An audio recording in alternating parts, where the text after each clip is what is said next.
muito bem-vindos e bem-vindas celestes, né, os maiores orgulho nerds aí dessa galáxia. Hoje, então, a gente vai estudar um pouquinho campanha de rua e campanha digital, inclusive essa questão do o entrelaçar dos dois, né? Já tendo em vista a gente, né, nosso estudo coletivo aí do nosso grupo para as eleições 2020, que hoje, inclusive, a Karina, nossa aniversariante, que hoje não está com a gente, por questões óbvias, né? Falei para ela, vai celebrar teu aniversário, fica tranquila. A Karina mandou para a gente no grupo do WhatsApp a informação que realmente foram adiadas, né? As eleições estão no Brasil. Isso não quer dizer que a gente não, né? Para a gente só altera nosso calendário, mas isso nos dá um pouco mais de tempo, inclusive, para a gente estudar um pouco mais para desenvolvimento da nossa pesquisa. Enfim, mas vamos lá então, gente. Contextualizando, agora vamos estudar aqui a campanha de rua rapidinho para passar a palavra para o Mário. Antes, inclusive, eu tinha passado a expressão campanha de terra, né? Porque, na verdade, ela tem origem, a campanha de terra, numa expressão hispano, campanha de tierra, né? Então, campanha de tierra, de aire, e a gente estava brincando que faltou o mar ali no meio.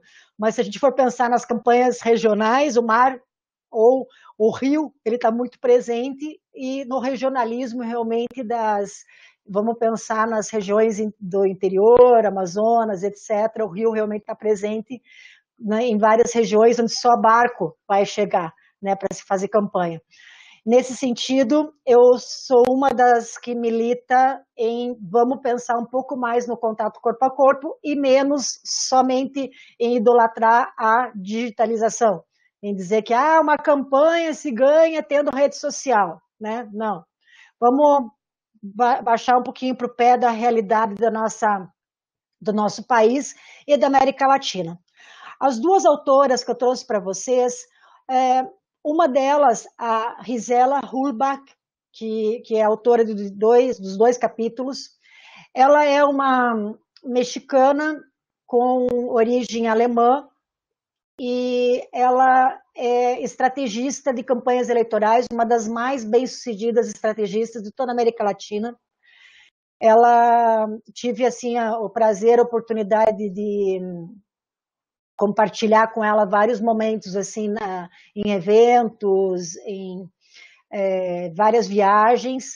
Para vocês terem uma noção, ela chegou a um ponto já de ter um avião particular, gente.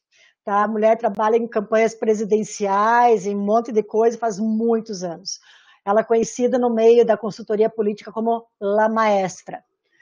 E ela dá cursos assim, em vários locais. Eu não sei se ela tem mestrado, tá? Eu não sei qual é a titulação dela, mas ela tem um conhecimento de campo, de vida e de prática de campanha em toda a América Latina, especialmente no México, que é assim incrível. Ela deixa assim a gente de boca aberta, de astúcia, a inteligência, a estratégia.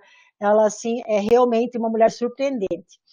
E esses dois capítulos, que eu trouxe dela, são originários de um evento que acontece já faz mais de 10 anos, desde 2007, 2008, que é a Cumbre Mundial de Comunicação Política. Cumbre significa cúpula, né, que é o encontro de comunicação política, mais voltado, tem mais consultores e tal, eu tenho ido já faz vários anos, e eles chamam a gente para publicar capítulos. E ela tem essa especialidade de fazer campanha de rua. E nos dois capítulos, vejam que ela vai descrever, eu vou começar pela Gisela, porque num deles ela vai comparar, então, campanha de tierra e de aire. O que é campanha de aire? É campanha eletrônica, rádio e televisão. O que é importante a gente destacar é que nesses comparativos que ela vai fazer com sinergia. que é aí que vai ser o gancho que, quando eu passar a palavra para o Mário, tem a ver com essa sinergia, da gente sempre pensar, quando a gente for fazer uma análise de uma campanha eleitoral, a gente pensar nesses instrumentos que eles estão interligados, que uma plataforma de comunicação, ela é regida por algo macro, que vai ser essa estratégia, essa narrativa que é escolhida por essa candidatura, pela bandeira que é feita pelo candidato, né, ou pelo partido. A segunda autora, a Silvia Chiriboga, tem também um outro livro que é o do DIRCOM, que também foi de uma das cumbres, uma das primeiras, e ela é equatoriana, ela é professora, não tenho certeza também, se não me engano ela tem mestrado sim, e a Silvia, ela também, ela tem essa especialidade de campanha de rua, e o Equador, ele também tem, nossa, gente, ele tem eu não sei se alguém já teve oportunidade, mas ele tem uma característica muito especial, porque eles têm população de mar, população de montanha e muitos povos originários. Então, assim, a questão cultural pesa muito. Portanto, assim, lá basicamente não tem muito acesso à questão de campanha digital para várias regiões. Então, o negócio é feito na rua mesmo, é meio que na unha. E essa Silvia, ela é especialista nisso daí. Abrindo um parênteses, já vocês vão receber informação, quinta-feira já está todo mundo convidado.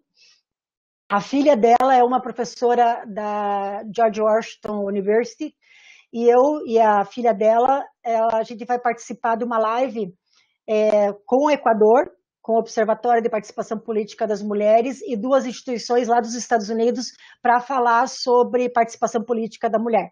Tá? Então, eu não passei hoje para a gente não fazer um overposting aí de duas coisas, né? Mas então vocês já sabem, quinta-feira vai ter às 7 horas essa palestra com o Equador, Brasil, eu e Estados Unidos.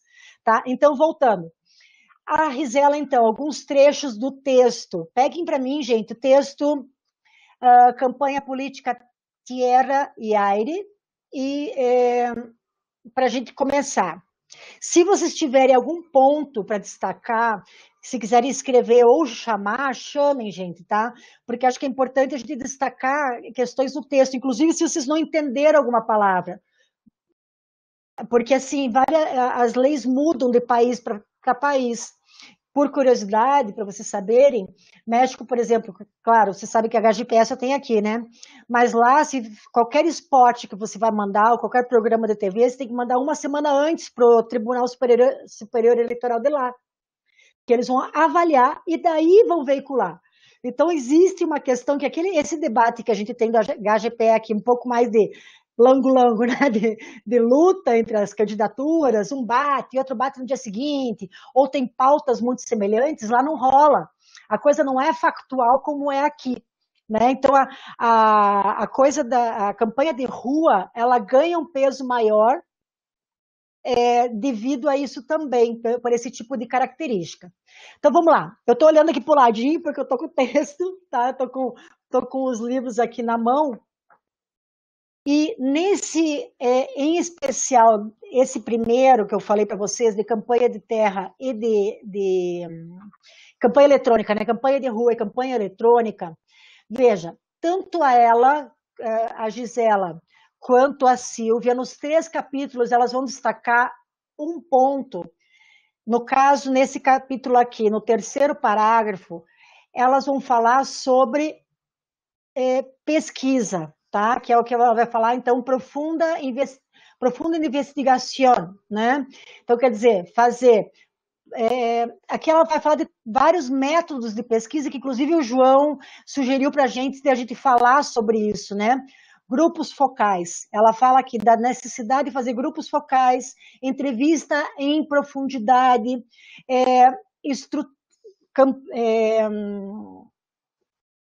entrevistas quantitativas, tudo isso antes de ir para a rua. essas entrevistas, essas questões das encuestas, não, elas devem ser norteadoras para estruturar toda a campanha, porque não adianta, de repente, ter beleza, vamos para a rua, partiu, né? Se não existe esse dado inicial, e aí entra a questão dos dados online, né, que vão, digamos, ajudar a fazer o mapeamento de onde as pessoas estão, se a gente não sabe, né, quem são essas pessoas, o que elas querem, etc. Então, primeiro ponto a destacar nos três é essa necessidade de investigação. E eles vão falar de algo que nós fazemos, rigor metodológico. Então, não é qualquer um que chega lá e vamos fazer uma pesquisa e já, tá tudo beleza. Não, não é por aí. E tem que ter uma metodologia, tem que ter uma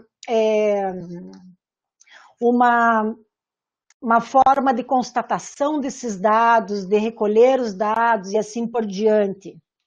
Logo depois, na página 258, ela vai falar logo no começo que esse tipo de pesquisa vai ajudar a determinar as estratégias, porque as estratégias, elas vão ser o quê? Um conjunto que vem desde quem é o candidato ou a candidata, qual é o partido, qual é o contexto, aí vai entrar, por exemplo, no nosso caso, a pandemia, quer dizer, no nosso caso e o mundo inteiro, né, onde tem eleições agora. Julho vai ter agora na República Dominicana, vamos ficar de olho para ver como é que vai ser, né, as eleições por lá. Enfim, essa estratégia, ela vai vir, então, dessas demandas, além, né, da parte fixa, que é quem é o candidato, quem é o partido, qual é a cidade, etc., mas quais são as demandas. E nisso recomendo a pesquisa que o Ricardo Tesseroli fez, no mestrado dele, porque ele fez esse cruzamento, o que as pesquisas mostravam e o que o HGPE dos candidatos mostrava. Quer dizer, existe um gap ali. Muitas vezes as pesquisas não são vistas, né? Depois, até se o Ricardo quiser complementar aí minha fala, né, eu acho que seria super pertinente. Aí depois, a Gisela vai falar no próximo parágrafo o seguinte ponto: não adianta ter apenas carisma. Gente, esse ponto é super importante. O cara que tem só carisma, mas ele não tem planejamento numa campanha, ele não tem coerência e não tem constância, também vai por água abaixo. E depois aqui, não tem fórmula diferente, cada eleição é uma. Essas questões de a gente observar, por exemplo, no nosso grupo a gente observa os temas, né, que são tratados.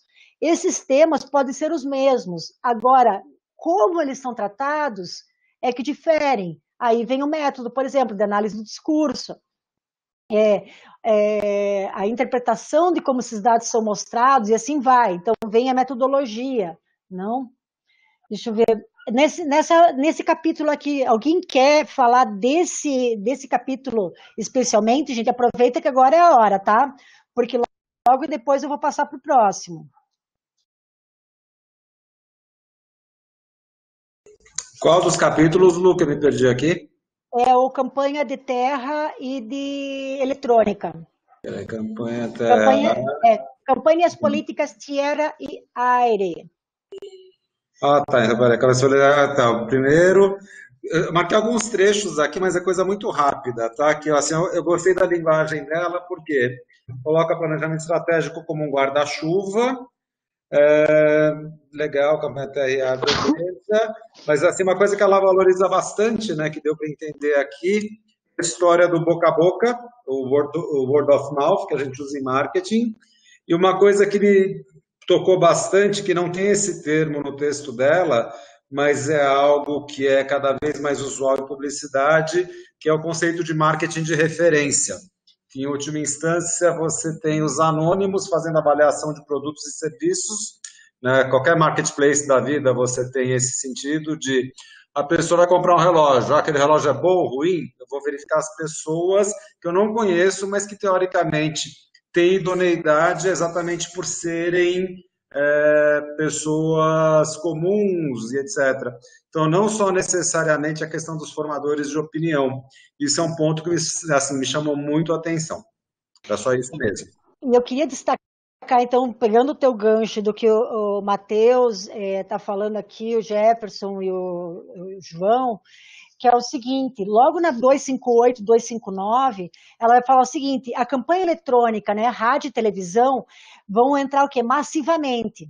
Vão entrar com tudo. Ah, fulana é candidata, né? A Mariazinha é a candidata e tal, vote nela. Beleza. Só que a campanha de terra, a campanha de rua, é a que vai ser o quê? A mais emocional, corpo a corpo, e a que vai gerar um vínculo, de repente, com quem não viu, e que ela vai falar aqui embaixo. Olha, bem aqui, ó. A guerra eleitoral tem duas frentes, a ar e terra, né, que ela fala aqui. Então, quer dizer, a eletrônica, traduzindo, né, eletrônica e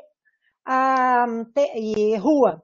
Os aviões abrem o caminho, né, que se entenda, então, as mensagens dos meios eletrônicos, como os spots seria a artilharia, coisa assim. E a guerra é que ganha a batalha.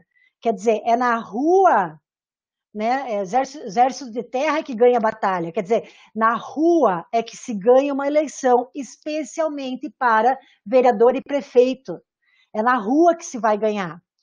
E aqui, ela segue aqui, na rua, né? Tem o seu coronel, que é a candidata, né? O candidato a candidata. E daí se deve levar o seu armamento. E esse armamento, que vão ser o quê? Os santinhos e qualquer material promocional, muda de acordo com com a legislação que está vigente no nosso país ou no país que a gente vai analisar ou trabalhar, né? Vamos pensar que vários de vocês podem também ser consultoras e consultores, né, nacionais e internacionais. Então, vai depender de qual é o país que a gente vai estar se referindo. Mas logo depois, gente, um dos pontos principais e que também se aplica a essa comparação com o marketing comercial é o treinamento das pessoas que estão nas ruas, que é o início da página 259. Ela fala o seguinte, que é recomendável não mandar para a rua um exército que não esteja capacitado. Meu, é um erro gigante você mandar qualquer pessoa entregar um santinho.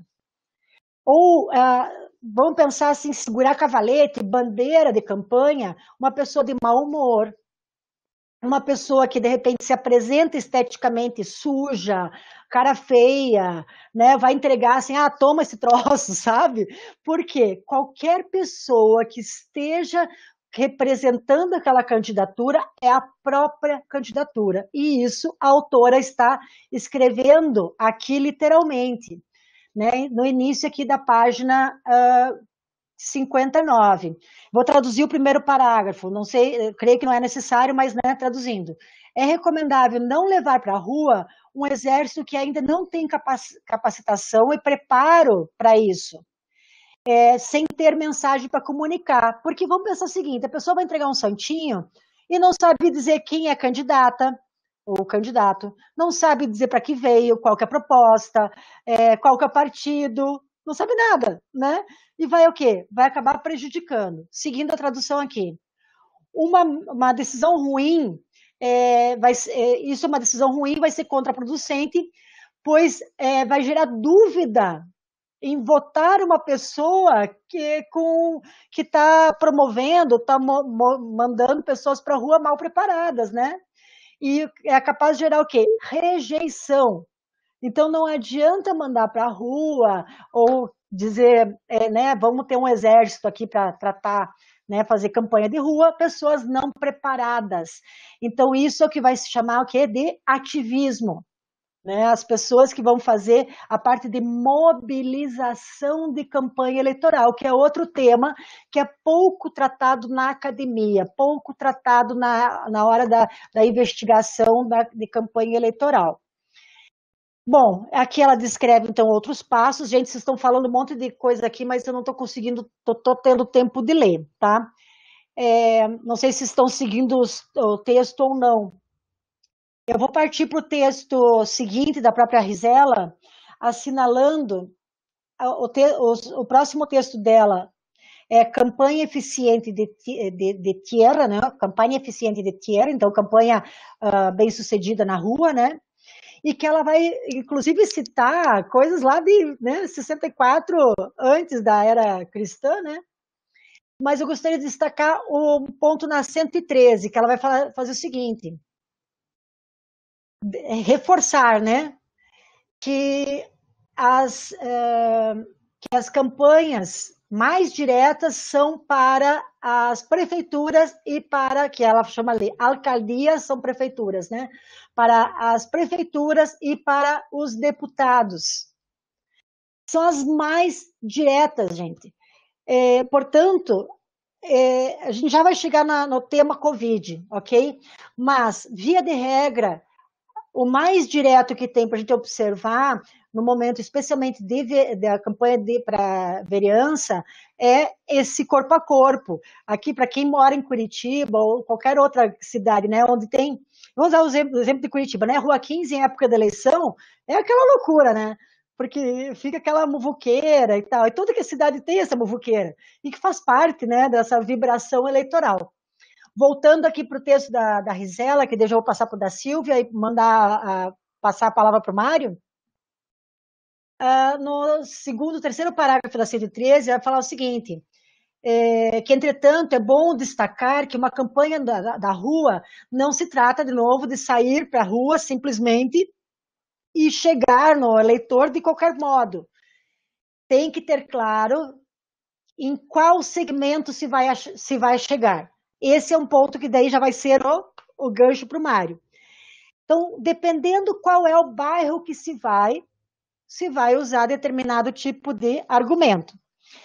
Tem um caso para contar para vocês de um deputado, lá na época que eu morava em Foz do Iguaçu, o deputado que foi prefeito, ele foi prefeito, foi deputado, não sei, enfim, mas a figura lá, ele sempre tinha ótimos assessores, então, não só no momento que ele estava na gestão, mas em momento de campanha, esse exército dele de rua chegava na casa das pessoas e já sabia que a filha da Dona Maria tinha tido nenê, que o marido de não sei quem tinha quebrado o pé, que não sei quem tinha se aposentado, ele já sabia tudo isso.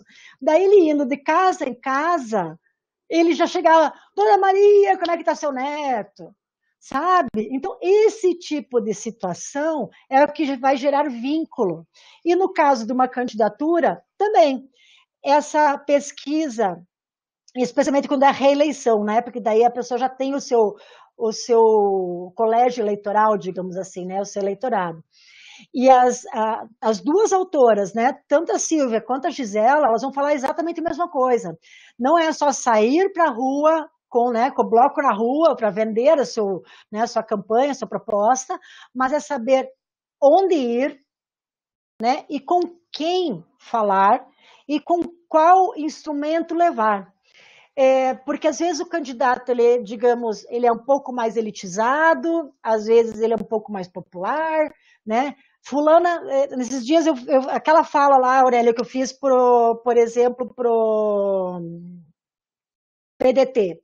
Aí tinha entre as pré-candidatas lá uma fulana, né, uma candidata, não lembro o nome dela, vou pensar, a Joana da Tapioca, né?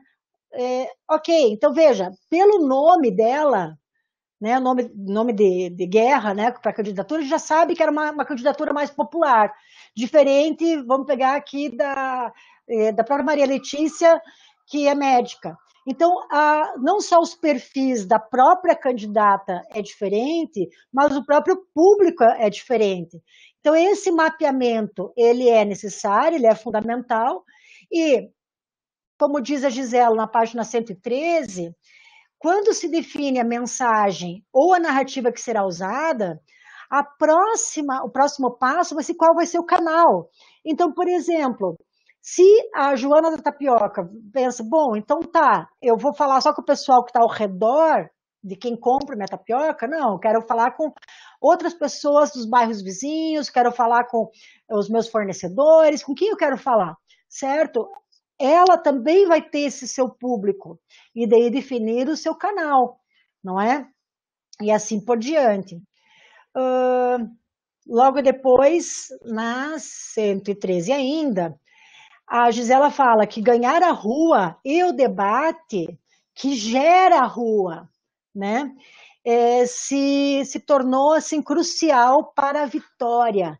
Então, o Ari sempre pega no meu pé sobre aquele exemplo, né, Ari, sobre falar mal no ponto de ônibus. Isso também, assim como falar bem no ponto de ônibus é uma estratégia, falar mal também é uma estratégia, faz parte da campanha de rua, né? Porque é a mobilização e é o ativismo. Não só fazer as caminhadas com uma galera indo, né, com bandeiraço, coisa assim, tocando tambor, sei lá o que for, né? Mas também essas pequenas ações que a gente pode chamar de guerrilha e etc., também se constituem como estratégias de campanha de rua. Vamos lá. 115, para encerrar o texto da Gisela. Gente, se mais alguém quiser destacar a coisa da Gisela, eu peço daí só se que vocês falem para o áudio a hora que eu terminar, porque eu me perdi aqui no bate-papo, tá? Eu quero destacar mais uma coisa no texto dela, na 115. Aquele parágrafo grandão que ela diz assim, que também tem campanha de rua, também, dependendo do país aí, tá, gente? Ela destaca o entretenimento como uma possibilidade de campanha de rua. Há um tempo atrás, o Brasil, ele propiciava o entretenimento, tá? Vamos pensar nos showmícios. Já faz um tempo que já não rola mais. Acho que o último comício que eu fui com o Mário. Lembra, baby? Lá na Cidade Industrial, que a gente foi. Enfim. E na frente, a gente atrás do palco, e na frente do palco, o senhor Luiz Inácio. Exato. Como é que é? Lembra? Lula aqui, Lula lá. Fui entregar meu livro, gente, pro Lula, graças ao grande Mário. Oh, que dia histórico. Meu Deus. Enfim, veja, ela fala aqui justamente sobre o entretenimento, sobre o impacto do entretenimento numa campanha de rua. Então, quer dizer, está o eleitor passando na rua num dia normal, que ela vai dizer aqui, e de repente esse dia normal ele é impactado, ele é quebrado por uma ação de campanha. Dependendo do país, é possível, tá? Uma ação de guerrilha, seja... vamos pensar alguma... Sabe, projeção de luz, sei lá, alguma coisa assim, algo de arte, me veio na cabeça Hare Krishna andando, sabe? Enfim, não sei. Alguma intervenção artística. A gente tem que revisar realmente o que é possível ou não fazer nas leis hoje do Brasil, mas seria uma possibilidade que ela destaca como flash mob, Jefferson, exato. Que seria possível fazer enquanto campanha de rua, que não necessariamente é algo explícito, né? Mas que poderia ser uma intervenção cultural, algo assim, tá? Gente, então eu fecho aqui o texto da Gisela. Alguém gostaria de fazer uma pergunta? Eu vi ali que o Ricardo antes também falou algo. Eu não quero te intimar, tá, Ricardo? Mas não sei, alguém gostaria de comentar o texto da Gisela para poder passar para a Silvia e daí passar para o Mário? Não, boa tarde. Estão me ouvindo? Sim! Bem, não, além de elogiar o texto aqui, eu fiz um comentário ali, só que bem na hora que eu ia fazer o comentário, você começou a abordar o mesmo assunto, que foi... Ai, que sintonia! Você viu como é que é o negócio? Essas coisas de ouro tá louco, né? Não, mas é que eu gostei bastante dessa autora por causa que ela traz questões bem práticas mesmo. Então, ela traz a prática para dentro da academia mesmo, né? E eu acho que uma parte bem importante dela ter falado é sobre a capacitação do teu exército mesmo, dos cabos eleitorais. Isso faz bastante diferença. Isso é um trabalho que a gente faz, que é trabalho de estratégia mesmo, de campanha, e é uma parte fundamental, né? E daí eu usei ali até como exemplo, que eu me lembro muito claramente da campanha do Dutti, né? que ficava aquelas centenas de funcionários, agora eu posso falar, porque já foi, aquelas centenas de funcionários comissionados balançando bandeira e distribuindo cientistas, que era uma mão de obra muito qualificada ali, porque se tratavam dos comissionados, dos quais eu também já fiz parte, né? mas que não era um movimento muito engajado. Então, quem passava ali pelas ruas, a gente tinha horários até para a gente ficar ali, para não coincidir com o horário de trabalho, nada. E aquilo passou a pegar mal para o candidato em vez de fazer bem. Então, os adversários começaram a bater as pessoas que passavam por ali, porque estava muito na cara que era o funcionalismo público que estava sendo intimado, né? E era uma mão de obra capacitada que a gente tinha ali, porque eram pessoas boas, mas não eram engajadas, né? E por falta de treinamento, por falta de você justamente capacitar essas pessoas ou entender a particularidade de cada uma, esse que podia ser uma arma de um candidato na campanha de rua acabou não surtindo efeito. Então, essa parte eu achei uma parte bem interessante. Tem várias outras que eu podia comentar, mas também não vou me estender, por causa que eu gostei bastante dos textos. Depois você me empresta esses livros para eu ler o resto do que tem ali, que eu já ia pedir, né? Mas acho que uma parte importante da gente destacar. Certo, e empresta os livros sim, mas como todos os meus oriçados, com 2 vezes. Ainda bem que é 2, porque pode ser 4, né? Vai e volta voando, viu? Opa, gostei de para implementar. Não, empresto sim. Então vamos lá. Realmente, eu espero que um dia a gente possa, todo mundo aqui ver alguma fala dela, porque é muito bacana. O que ela vai compartilhar realmente em relação a essa prática, né, de campanha, enfim. Sobre a Silvia.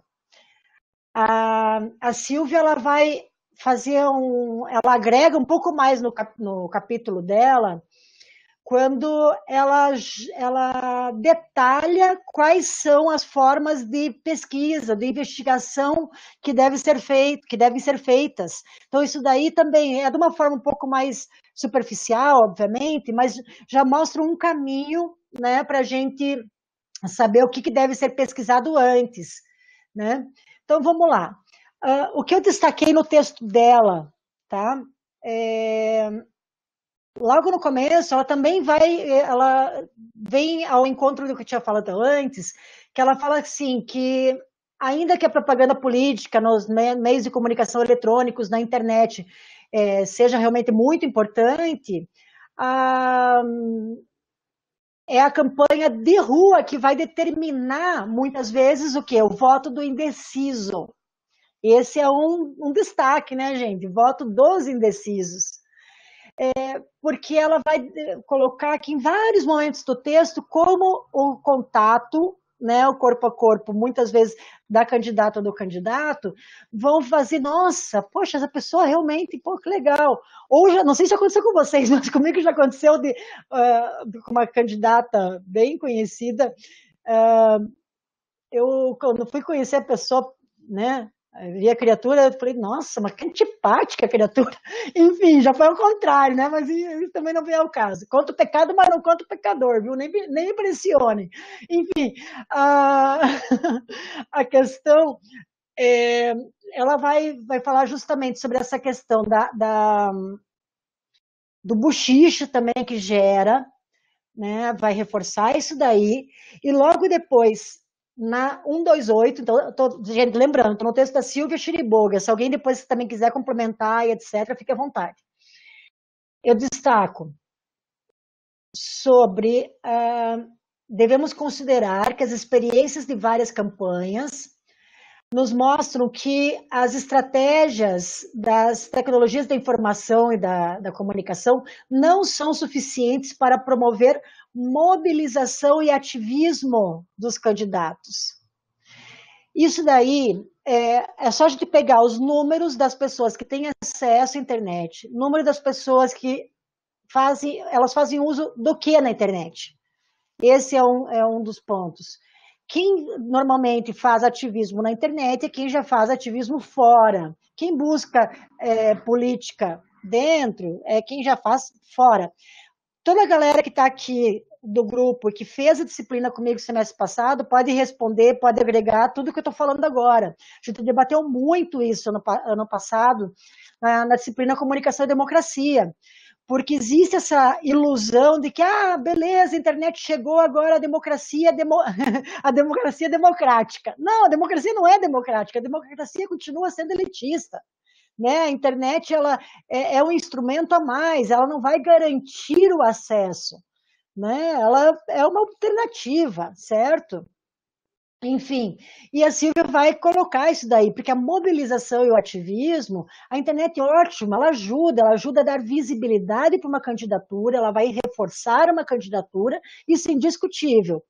Entretanto, ela é certeza? As autoras estão mostrando aqui que não, né? E eu concordo com elas nesse sentido. Isso, a Íria, exato, Aurélia, a Íria, e tem mais aquelas outras duas autoras que a gente estudou.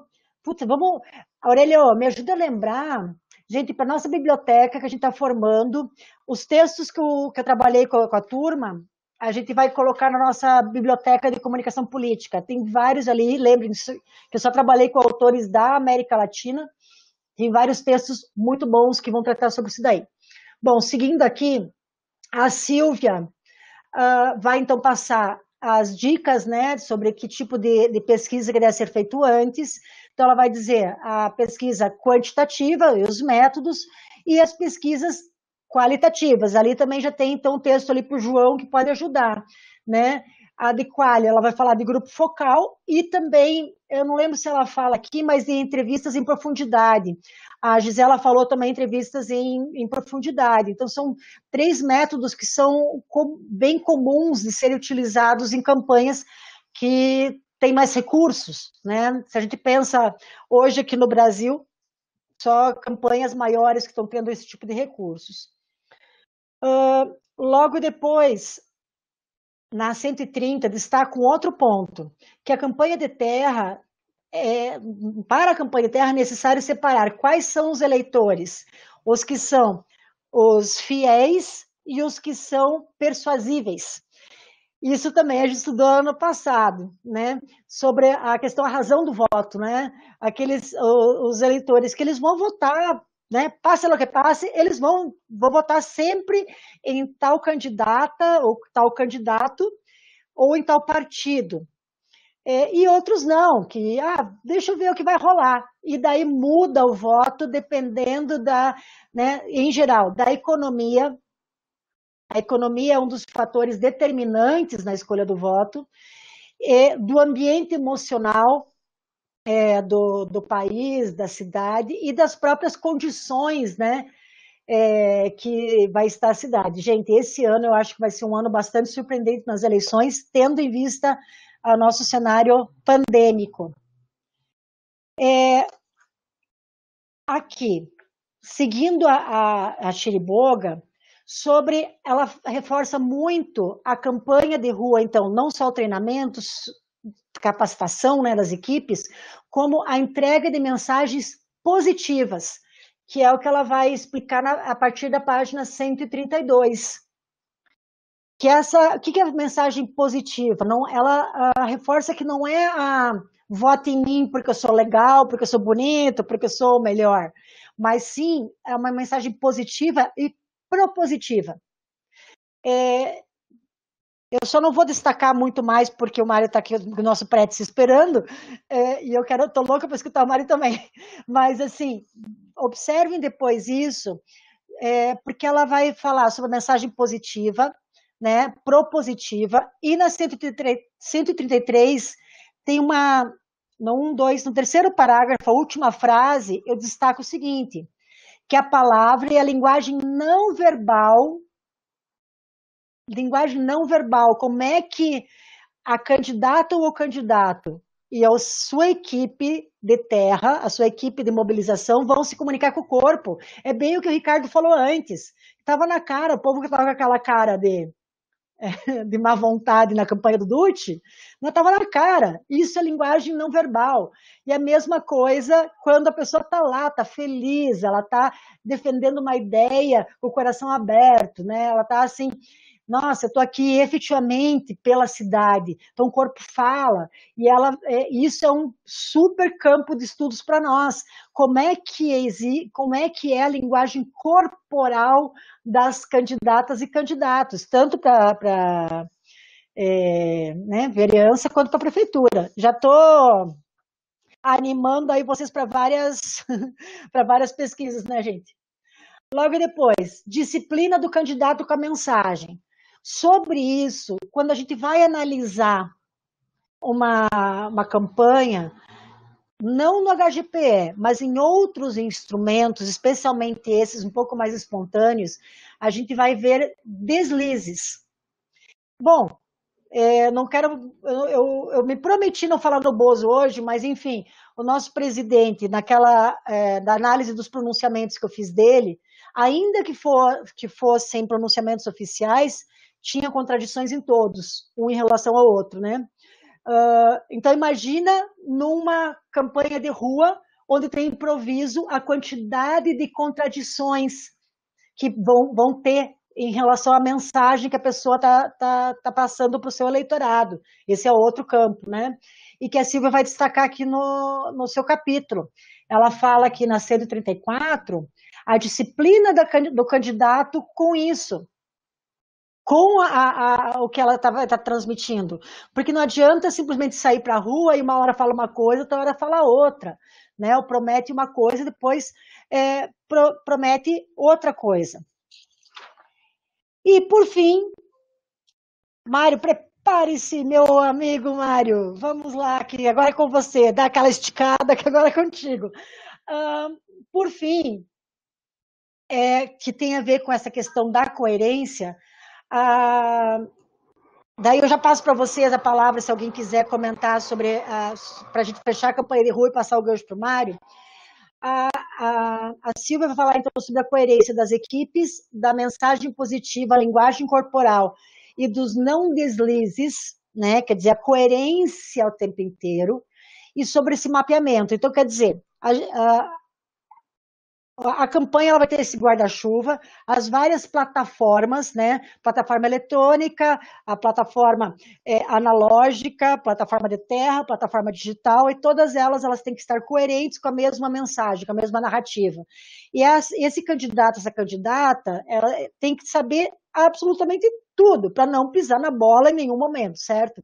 E a equipe, a base, ela precisa estar treinada para também, quando for para a rua e dar a cara a tapa, porque vai ter gente que vai querer bater, saber defender e saber defender bem, saber defender com um sorriso no rosto, e assim vai. Para que isso seja possível, então entra a questão que o Mário depois vai falar, que é também o mapeamento digital, né, que em uma das técnicas bastante utilizadas, não sei, na verdade, se o Mário vai falar sobre isso ou não, mas um dos cruzamentos que eu estava conversando com a Ari entre a campanha de terra e a campanha digital é o microtargeting. O que é o microtargeting? É você conseguir fazer o mapeamento de quais são as casas, quais são os locais, quais são as pessoas-chave formadoras de opinião e seus respectivos gostos. Muito antes desse escândalo da Cambridge, e muito antes de qualquer esse tipo de coisa, tem dois pesquisadores, também estão nos Estados Unidos, mas os dois são argentinos.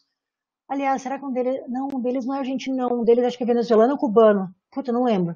Enfim, eles já trabalham com isso daí, com esse microtargeting nos Estados Unidos, para campanhas, e trabalharam aqui para o PT de Guarulhos.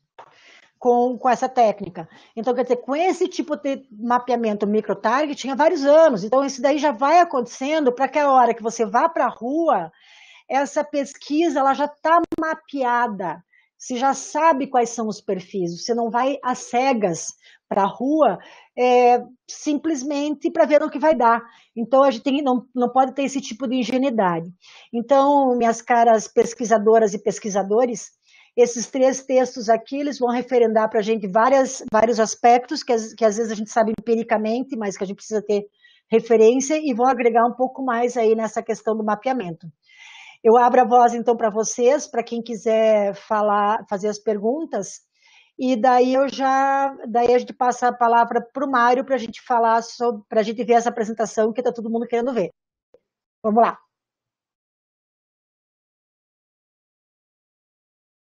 Palavra aberta, turma. Áudios.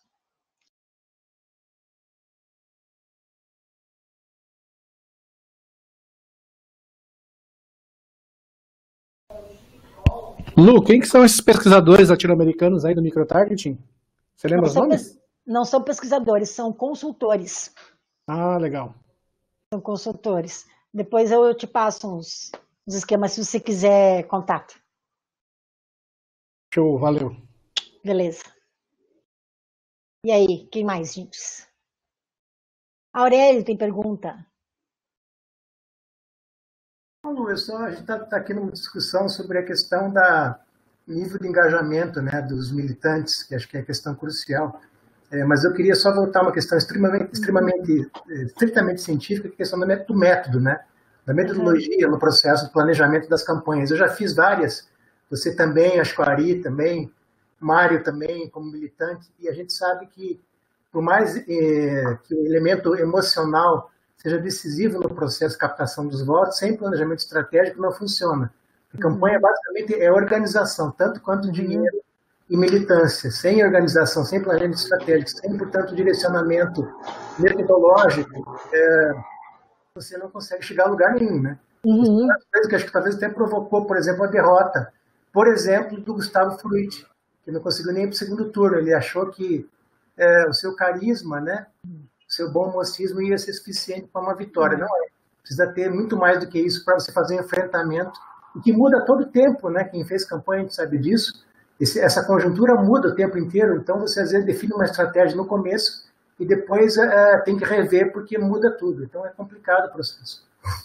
Nas grandes campanhas que eu tive, Aurélio, creio que, né, quem mais aqui teve também essa oportunidade, esse monitoramento era diário, né? Que é o clima, né? Você precisa monitorar o tempo inteiro como é que está esse clima, porque senão você acaba perdendo realmente, né, o feeling da coisa, porque uma coisa, como você falou, de repente achou que estava, mas achar não acha nada, né? E essa cabeça fria, de repente, de um olhar um pouco mais acadêmico, mais distante, é super necessário, porque a militância às vezes não consegue ver. Mais ou menos quando a gente produziu o texto juntos do ensaio, na outra semana, aquele sobre ir ou não ir para as manifestações, lembram? Que daí tá aquele debate, não, tem que ir, porque é baixo fascismo, e eu batendo ali, dizendo, gente, não tem que ir, a doença não escolhe partido, a doença não escolhe direita, não escolhe esquerda, o vírus está aí, lembra? Quer dizer, enquanto cientistas ou enquanto profissionais, a gente tem que se afastar do aspecto emocional, mesma coisa numa campanha, né? Você está numa campanha eleitoral, né, num estado emocional, se você está muito envolvido emocionalmente, não vai dar certo, né, porque daí você não vai aplicar métodos, não vai planejar e não vai conseguir mensurar e saber a hora que você está perdendo e ter, digamos, ter algum advogado do diabo ali que diga, tá errado, vamos embora, vamos mudar de estratégia, ou vamos aperfeiçoar isso daí, vamos mais para a rua. Eu acho que foi o Jefferson que uma vez comentou que viu o Fruit fazendo campanha de ciclismo com bicicleta elétrica. Foi, né, Jefferson? Se você está por aí, se puder confirmar, eu acho que foi. Daí foi isso, né? Lá no Santos Andrade. Quer dizer, como é que você vai pregar uma coisa e fazer outra? Né? Isso daí é super incoerente. Então, então você não faz, ou vai com uma bicicleta de verdade e dizer, eu não consigo andar, eu não sei andar, perco o fôlego, não seja igual a mim. Então, quer dizer, você pode usar o teu defeito como uma vantagem, e para isso só vai fazer se você for um bom estrategista, se você tiver sem teu coração ali envolvido dessa maneira, né, que vai acabar sendo irracional, né? Ah, isso aí, Jefferson. Foi bem isso daí. Eu lembro desse caso até hoje.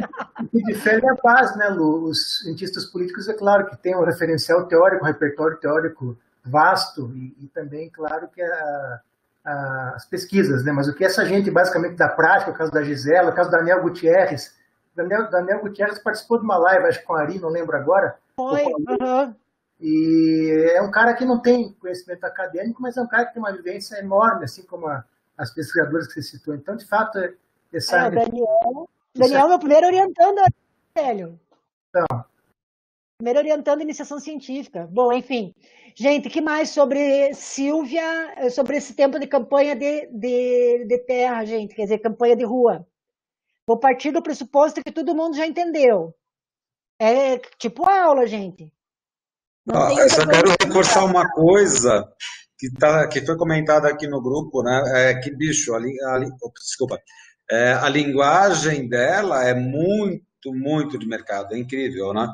Então dá para fazer as analogias. Ela fala análise de contexto, que daí a gente chamaria de análise ambiental. Você tem que verificar o que o candidato tem de bom, de ruim, análise SWOT. Então, assim, é muito legal porque é extremamente didático. Dá para a gente visualizar e compreender muito bem esse passo a passo que coloca. Então, assim, os 3 textos assim, foram muito fáceis de ler, porque todos eles vão muito nessa linha. Então, é só para deixar muito enfatizado assim, essa dialogia que a gente tem de marketing político com marketing comercial tradicional. O Juliano está falando aqui do Pezão. Não sei se quiser compartilhar. Eu citei ali o exemplo do Pezão quando você falava do microtargeting, porque foi uma campanha que foi muito importante essa questão do microtargeting, né? A gente usou uma consultoria pessoal do Rio e uma das identificações foi a Pouca, né? Conectando talvez com o próximo texto, que eles tinham pouco acesso à internet e quase não acompanhavam o horário eleitoral. Então a solução foram as visitas casa a casa, principalmente nas comunidades mais afastadas e municípios do subúrbio carioca, levando tablet e fone de ouvido para apresentar quem era o Pezão e a trajetória dele para as pessoas. Então essa questão foi determinante como estratégia primeiro de torná-lo mais conhecido, mesmo ele sendo um político já histórico do Rio de Janeiro, mas como uma figura do executivo. E talvez entrando no que falaram da questão das equipes, do candidato, um ponto que chamou bastante atenção, e vi que algumas pessoas comentaram a campanha do Luciano e tudo mais, e a questão dos militantes não necessariamente voluntários, né, que são voluntariados, mas é importante lembrar que era a mesma equipe de voluntários que elegia prefeitos há algum tempo, né, que elegeu governadores e tudo mais, e que então, a conexão que diferenciava era a falta de carisma do próprio candidato, né? Quando você compara, por exemplo, que a diferença dele pro Beto ou a diferença dele pro Rafael, a questão do carisma pessoal e né, de uma narrativa pessoal é importante. E o primeiro texto, né, que a gente discutiu, ele cita essa questão do candidato, fala da organização e tudo mais, fala que não é só carisma, mas também não desconsidera o carisma, né? Então, é isso. Isso aí, não pode desconsiderar, exatamente, porque o Dutti era né, que a questão do carisma dele era bastante questionável, né?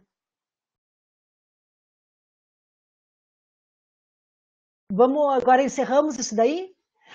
Ali o João está perguntando qual a importância da pirâmide de Maslow para o planejamento da comunicação. João, eu vou para a gente não adiar a fala do Mário, eu vou pedir para alguém te passar um texto para a gente adiantar isso daí. Eu faço uma relação da pirâmide de Maslow com o discurso político, tá? Com o discurso eleitoral, que acho que dá para dar uma adiantada. Aliás, se eu encontrar ele aqui, eu já jogo aqui o link, tá bom? Mário, vamos lá? Pode ser? Pode ser. Eu vou fechar o meu microfone também para não atrapalhar. Tá bom, deixa eu ver aqui. Eu acho que eu não vou conseguir, como eu estou compartilhando a tela, eu não vou conseguir ver vocês. Vou estar olhando para a minha própria tela.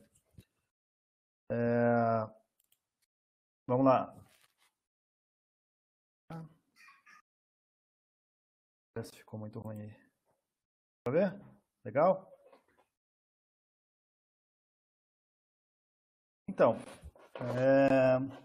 só introdutoriamente, né, como o Aurélio disse, eu participei de muitas campanhas como militante, ou às vezes como trabalho voluntário, mas há 2 anos atrás eu queria muito a experiência de trabalhar profissionalmente numa campanha eleitoral, e eu comecei direto pela função de coordenador geral na campanha ao governo do Paraná do Dr. Rosinha, e coordenando também, junto com isso, toda a parte de rádio e televisão, e também alguns materiais impressos para alguns candidatos que não tinham estrutura, tal, para as campanhas proporcionais, de deputado estadual e deputado federal. Tá? Então, acho que um pouco do que eu vou dizer aqui vai refletir também, em parte, um tanto dessa vivência. Eu lidei, por exemplo, com uma campanha com muita escassez de recursos, muita escassez de recursos, tendo que fazer pesquisa, porque sem pesquisa a gente, né, fica tateando no escuro, sem saber exatamente o que a gente está fazendo em termos de comunicação. Então, algumas das coisas que vocês comentaram aqui, eu também tive alguma vivência há 1 ano atrás, 2 anos atrás, quase 2 anos atrás, na função de coordenador de comunicação da campanha, coordenador geral de comunicação da campanha do Dr. Rosinha. A exposição que eu vou fazer, eu estou partindo de um seguinte princípio, acho que por culpa minha, porque eu divulguei o texto muito tardiamente, eu vou tentar fazer uma exposição do texto que permita que as pessoas que não conseguiram ler tenham uma compreensão do que ele trata. Então, eu vou tentar dar pelo menos um tanto de informação, vou pular um pouquinho a parte que trata mais de campanha, dessa campanha que a gente tratou mais nos textos que a Lu abordou. Tá? Mas eu também vou fazer um outro movimento, porque eu estou em vias de escrever, estou planejando, e por isso até que eu fiz o Prezi, para organizar as ideias, para organizar um pouco minha proposta. Eu quero fazer um artigo de uma determinada perspectiva que desde que eu estou aqui na África, eu tenho tentado explorar um pouquinho mais, que é uma vertente teórica chamada Teoria das Materialidades da Comunicação. Tá? Então, eu quero fazer um movimento que vai um pouquinho para uma visão mais macro do texto, apresentando o texto e chegando a algumas conclusões que não estão no texto, mas que são algumas opiniões para a gente poder debater, né, conversar sobre o que está acontecendo. Deixa eu ver se aqui. Né? Então, eu vou trabalhar com o nível, com a perspectiva da teoria das materialidades da comunicação, tá? Nesse texto. Tá? O principal autor, cara, que é a referência, é um alemão chamado Hans-Urt Gambrecht. Tá? Ele é um alemão que mora nos Estados Unidos, hoje fala muito bem português e está de tempos em tempos no Brasil. Vocês conseguem ver muitos vídeos dele dando aulas, inclusive, em português. Tá? Então, ele é essa grande referência do que é chamado de teoria das materialidades da comunicação. Já tinha pegado essa abordagem meio na diagonal, quando eu li o texto o livro do Fabrício da Silveira, sobre cultura pop, em que ele aplica a teoria das materialidades para falar um pouco sobretudo sobre música pop. Tá? Então, ele é a grande referência. Em linhas gerais, o que diz eu vou chegar lá para explicar por que isso tem a ver com campanha e com a abordagem que eu quero fazer no meu artigo. Tá? Desculpa, algumas definições algumas situações estão em inglês, porque eu tirei de um artigo que eu apresentei para uma revista e já estava em inglês, ia dar muito trabalho achar a versão em português. Né? Então, como que ele define o que é a teoria das materialidades da comunicação? São todos aqueles fenômenos e condições que contribuem para a produção do sentido sem ser eles mesmos sentido. Né? Então, ele se define como o que ele chama de campo não hermenêutico, aponta que a comunicação, que há uma grande... Não, nem a comunicação, as humanidades como um todo, e ele é do campo da literatura, né? A área dele de formação é literatura e filosofia, é muito focada na questão de tentar compreender quais são os sentidos, os significados. E ele está tentando focar, né, naquilo que não é o sentido, que são um conjunto de condições, né, de materialidades que produzem sentido, mas não são o sentido ele mesmo. Eu vou um pouquinho adiante nessa explicação, mais para frente. Tá? Não é uma vertente, digamos assim, de todo nova. A gente tem precursores bem renomados no campo da comunicação que trabalharam também com essa perspectiva de voltar o olhar naquilo que é estrutural, naquilo que diz respeito a como a comunicação acontece, exatamente na mensagem que transita. Né?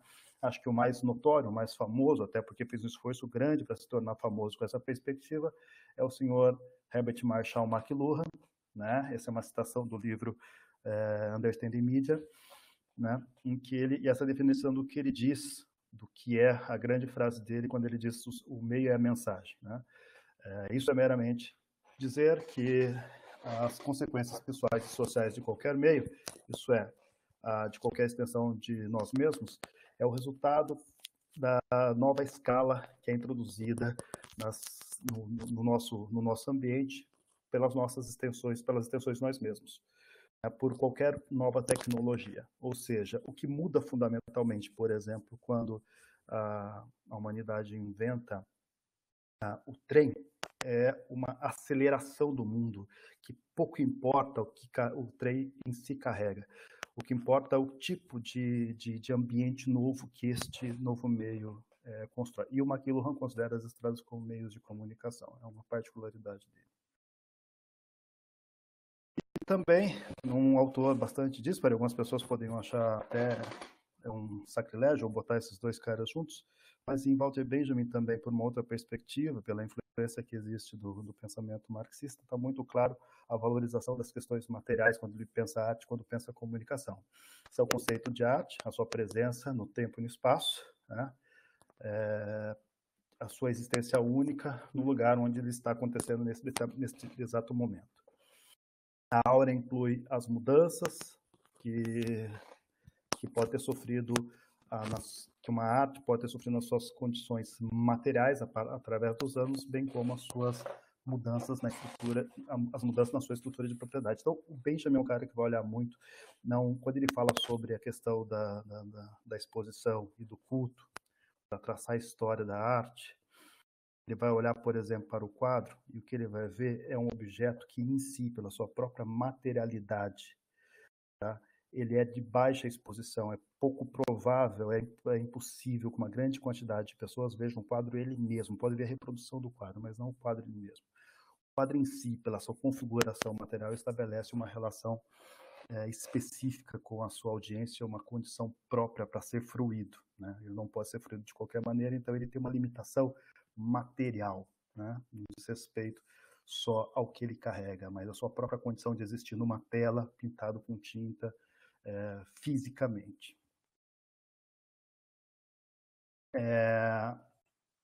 Vamos ver se toca.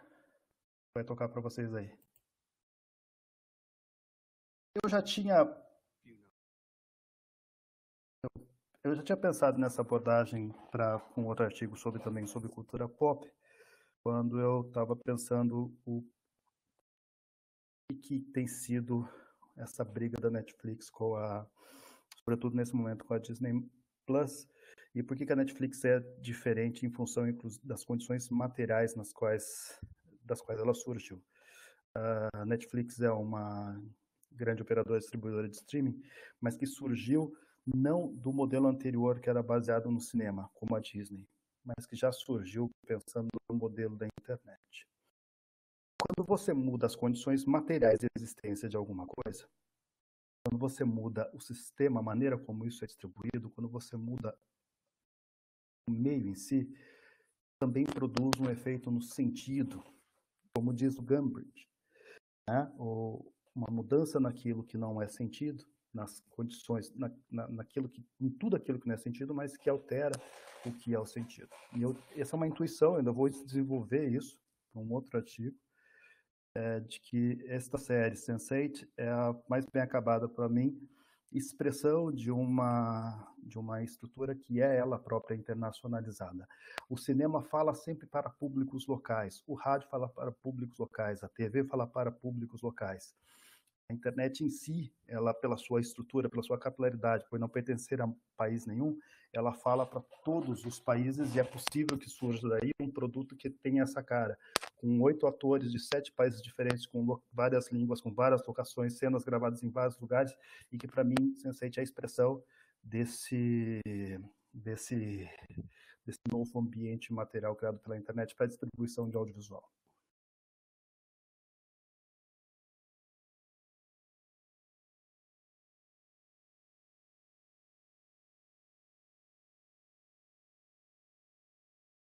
Vocês conhecem, né? Não preciso passar muito longe. Então, eu vou fazer análise em dois do que está acontecendo na mudança na história, né, que a gente está vivendo de campanhas desde a redemocratização, em 2 níveis, né? Um que eu chamo primeiro de nível comunicacional. Existe uma série de mudanças, por exemplo, o aumento da relevância das redes sociais nas campanhas, sobretudo a partir de 2010, quando foi regulamentado, né, cria uma nova condição para se fazer campanha, né? Quando vocês estão interessados em pensar o microtarget, quando você surge o conceito de microtarget, se começa a pensar e se produzir conteúdo para públicos muito recortados, né, é uma mudança no ambiente comunicacional que vai criar uma demanda, uma condição diferente para se fazer campanha. E, por outro lado, uma pressão também na legislação, no que é no nível eleitoral. Então, se a gente for passar numa linha bem larga, assim, né, no Estado Novo, se fazia política com o rádio. Getúlio é o nosso primeiro grande nome midiático da história, o primeiro presidente que fala através de um meio de comunicação. Depois, durante a ditadura, ainda durante o período militar, se cria o GPE, né, em um novo ambiente, que vai perpassar todo o nosso período de redemocratização. E um terceiro momento que a gente está vivendo hoje com a ascensão das redes sociais. Tudo isso está no nível comunicacional, das mudanças que estão na esfera do ambiente comunicacional, das ferramentas que estão disponíveis para se fazer campanha, né? Seja o rádio, a televisão, seja N ferramentas que estão, N possibilidades que estão surgindo pelas mudanças dos meios de comunicação em si mesmo. É o nível eleitoral, que é onde está o texto da Dani Neves, né? O nível eleitoral, e por que aqui, para mim, tem uma aproximação com a teoria das materialidades? São as condições que estão dadas para quem vai fazer campanha. E essas condições estão dadas por alguns fatores fundamentalmente. Além do nível comunicacional, diz quais são os meios que estão, quais são as ferramentas que estão surgindo, o que está sendo, o que é possível de novo de se inventar, de se fazer, né? Como, por exemplo, como disse um dos meninos aí, você tem um aplicativo em que você bota pessoas para misturar a rua com a tecnologia, né? Então isso tudo de mudanças que a tecnologia traz e que pode ser incorporado numa campanha. Também existe um nível eleitoral que é mais fácil de mapear, que é onde está a tese de doutorado da Dani, né? O modelo de financiamento que determina, é fundamental para dizer em que condições se dá uma campanha, né? Que é pautado desde 89, acho que fundamentalmente isso aqui é especulativo, não tenho ainda uma referência clara de autores de que a coisa se deu assim, mas há um aumento constante desde 89 nos custos de campanha, e a grande mudança vai ser agora a partir de 2015, com o fim da doação das empresas e a criação, na última eleição, do fundão eleitoral, do fundo eleitoral. E o que a autora chama de governança eleitoral, rulemaking, a escolha das regras básicas do jogo eleitoral. As regras do jogo eleitoral são, em boa medida, regras da comunicação, de que tipo de comunicação é possível fazer numa campanha, né? Digamos. Governança eleitoral, isso está no texto, tá? Aí eu estou passando pelo que ela trata, fundamentalmente. pensar como que se dá essa disputa eleitoral para estabelecer as regras das eleições, como, por exemplo, aconteceu em 1995, quando 97, né? Na segunda, não, 95. Quando o Lula vai concorrer, ele faz as campanhas, as caravanas da cidadania, e a legislação muda, impedindo que sejam utilizadas imagens externas. E o Lula não pode usar as imagens produzidas durante as campanhas da cidadania no programa de televisão. Então, existe uma disputa aí em torno das regras. As regras não expressam, naturalmente, pura e simplesmente a melhor governança, expressam o resultado das disputas políticas que se dão no órgão regulador, que nesse caso é o Congresso Nacional. Mas ela trabalha com 3 níveis aí do funcionamento das democracias: o rule making, o rule application e o rule adjudication.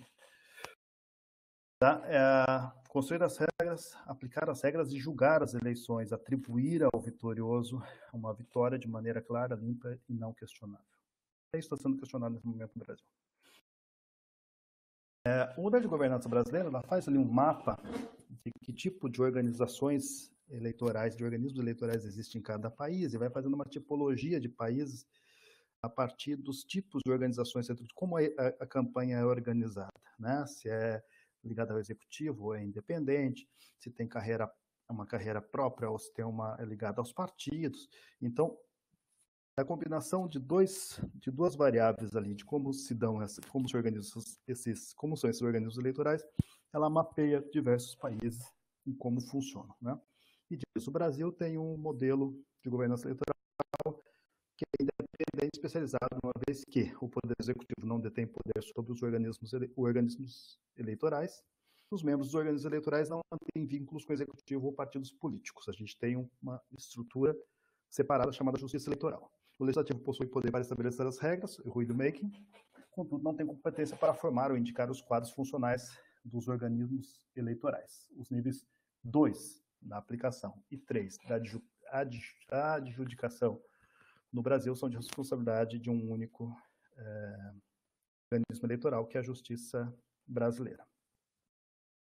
Ela faz uma distinção, né, entre o funcionamento da HGPE no nível municipal, porque aí abrange apenas as cidades onde tem mais de 200 mil eleitores e tem retransmissores, né, são o HGPE municipal, 92 cidades, 17,2% dos eleitores cobertos pela propaganda eleitoral em rádio e televisão, e no nacional e estadual, na eleição para presidente da República, governadores e deputados federais, estaduais e senadores, 94% do país é coberto pela campanha, né, mundo aberto.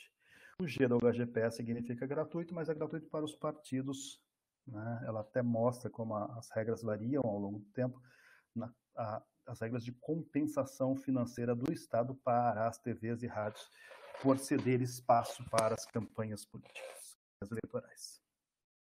E aí, ela faz uma tabela, tá, de como que as regras foram variando ao longo das eleições, 92, 94, 96, 98, 2006, 2008, mapeando ali o tempo de campanha, que é possível, como que era distribuído o tempo de rádio e televisão, como estava em blocos, não estava em blocos, tal. Isso aqui, tá, que estabelece as condições de funcionamento de uma campanha. Tá? Cria as condições materiais específicas para se fazer uma campanha. E limita o que é possível ou não é possível fazer numa campanha eleitoral.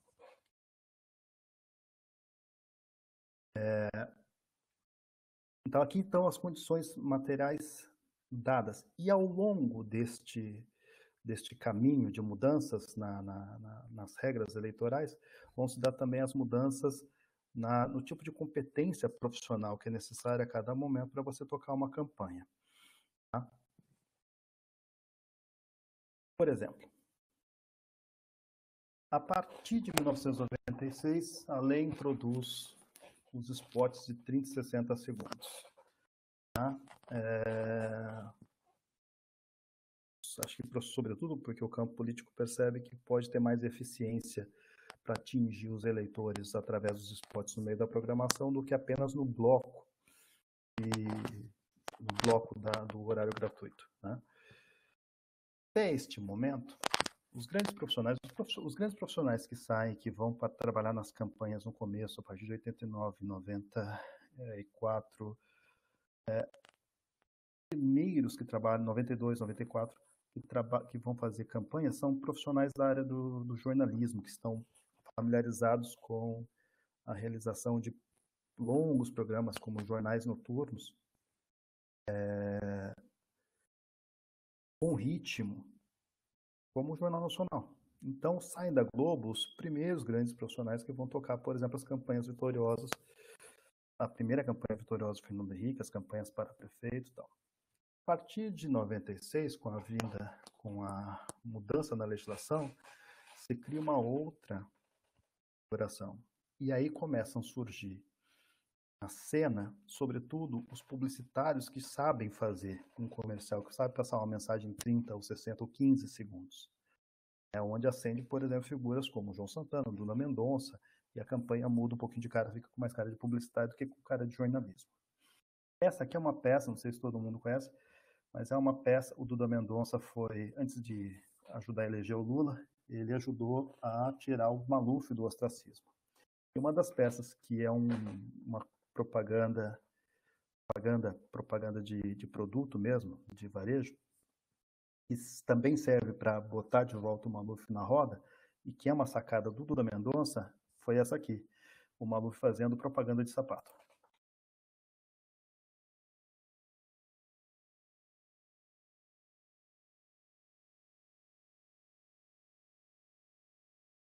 Mário tá sem áudio.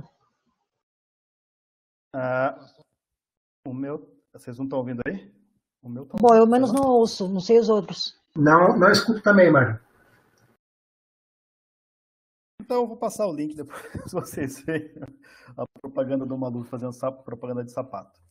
Deixa eu voltar aqui a apresentação. Mas é o Maluf fazendo campanha do 752 da Vulcabras. E depois ele vai ser eleito prefeito de São Paulo. Durante uma campanha, uma das coisas que eu, quando estava lá, era muito notório, é que há uma mudança sensível, aí é uma dessemelhança com o que é o marketing no varejo de produtos e tal. Porque no marketing, na publicidade de varejo, você pensa o público, pensa a estratégia, produz o conteúdo e contrata a mídia que você precisa para atingir determinado público. Quando você chega numa campanha como estava no meu caso, eu ia fazer toda a campanha de governador, senador, deputado estadual, deputado federal, toda a mídia já está dada. Né? Então você chega lá e tem uma condição estrutural, todos os recursos da mídia, de rádio e televisão está dado. Então você não planeja o produto para depois planejar a mídia, você planeja não contrata a mídia em função daquilo da mensagem que você quer transmitir. Você faz exatamente o inverso. Você pensa como que você vai atingir usar essa mídia para fazer uma determinada campanha. Por exemplo, optou por segmentar toda a campanha de deputado estadual e deputado federal, jogando os caras apenas tudo nas praças onde eles tinham potencial de votos, tirando o cara de Foz do Iguaçu, de Paranaguá, onde ele era um ilustre desconhecido. Então isso é uma condição fundamental de funcionamento da campanha. Como que a campanha, como estão dadas as condições materiais para você tocar uma campanha, como que isso acaba, de certa forma, condicionando o tipo de campanha que você pode fazer de rádio e televisão. E é outro aspecto que ela mostra, e aí entra um pouco do que foi abordado pela Lu. Esse quadro não está no texto, esse quadro está na tese de doutorado dela, mas aqui ela vai mostrando o que era possível, por exemplo, os comícios ali, né? Quando que a lei não menciona, o verdinho está regulamentado, o amarelinho está com restrições, depois é permitido. Né? Debates, e ela vai mostrando todos os recursos que uma campanha, ao longo do tempo, foi disponibilizado, o que era possível, não era possível fazer, em que condições se fazia uma campanha. Né? Para da tese de doutorado dela. E aqui para falar sobre a campanha digital, ela faz um mapa também daquilo que foi mudando ao longo da regulação para a internet, né? O que é possível fazer com a internet segundo a lei.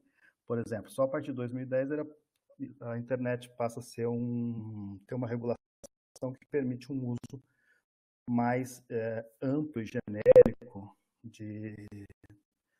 da ferramenta para poder fazer campanha de fato, né?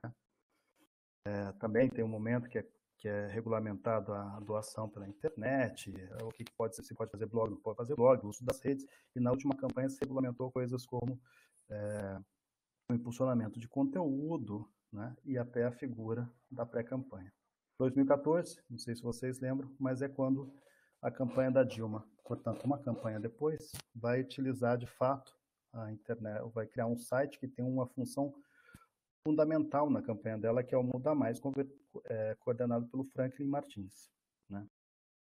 Então, aqui já faz parte, como aconteceu nos Estados Unidos com a campanha do Obama, e agora, muito fortemente com a estratégia de mobilização do Bernie Sanders, faz parte de um processo que vai fazendo com que a lei mude e que vai criando mecanismos e abrindo possibilidades para a utilização da internet de forma mais aprofundada para se fazer campanha. Tá?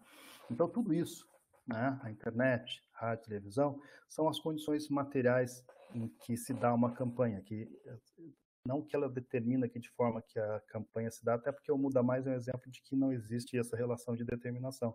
Você cria a possibilidade 4 anos antes, mas ela só vai ser aproveitada pela campanha vitoriosa 4 anos depois. Mas tudo isso cria as condições em que você vai poder realizar uma campanha, e à medida que esses ambientes comunicacional e eleitoral vão se mudando também as possibilidades de fazer a campanha de um jeito ou de outro, quais são os recursos que você pode utilizar ou não, tá? A minha conclusão, que é uma conclusão especulativa, tentando apontar para possibilidades do que vai acontecer, ou não do que vai acontecer, mas do que está posto aí, do que está dado, né, e de que para onde pode se caminhar essa história, né? Há um processo de aumento da importância das redes, paulatina, não dá para tomar a eleição anterior como um exemplo, eu acho que ela foi muito atípica para que ela seja tomada como um exemplo, né?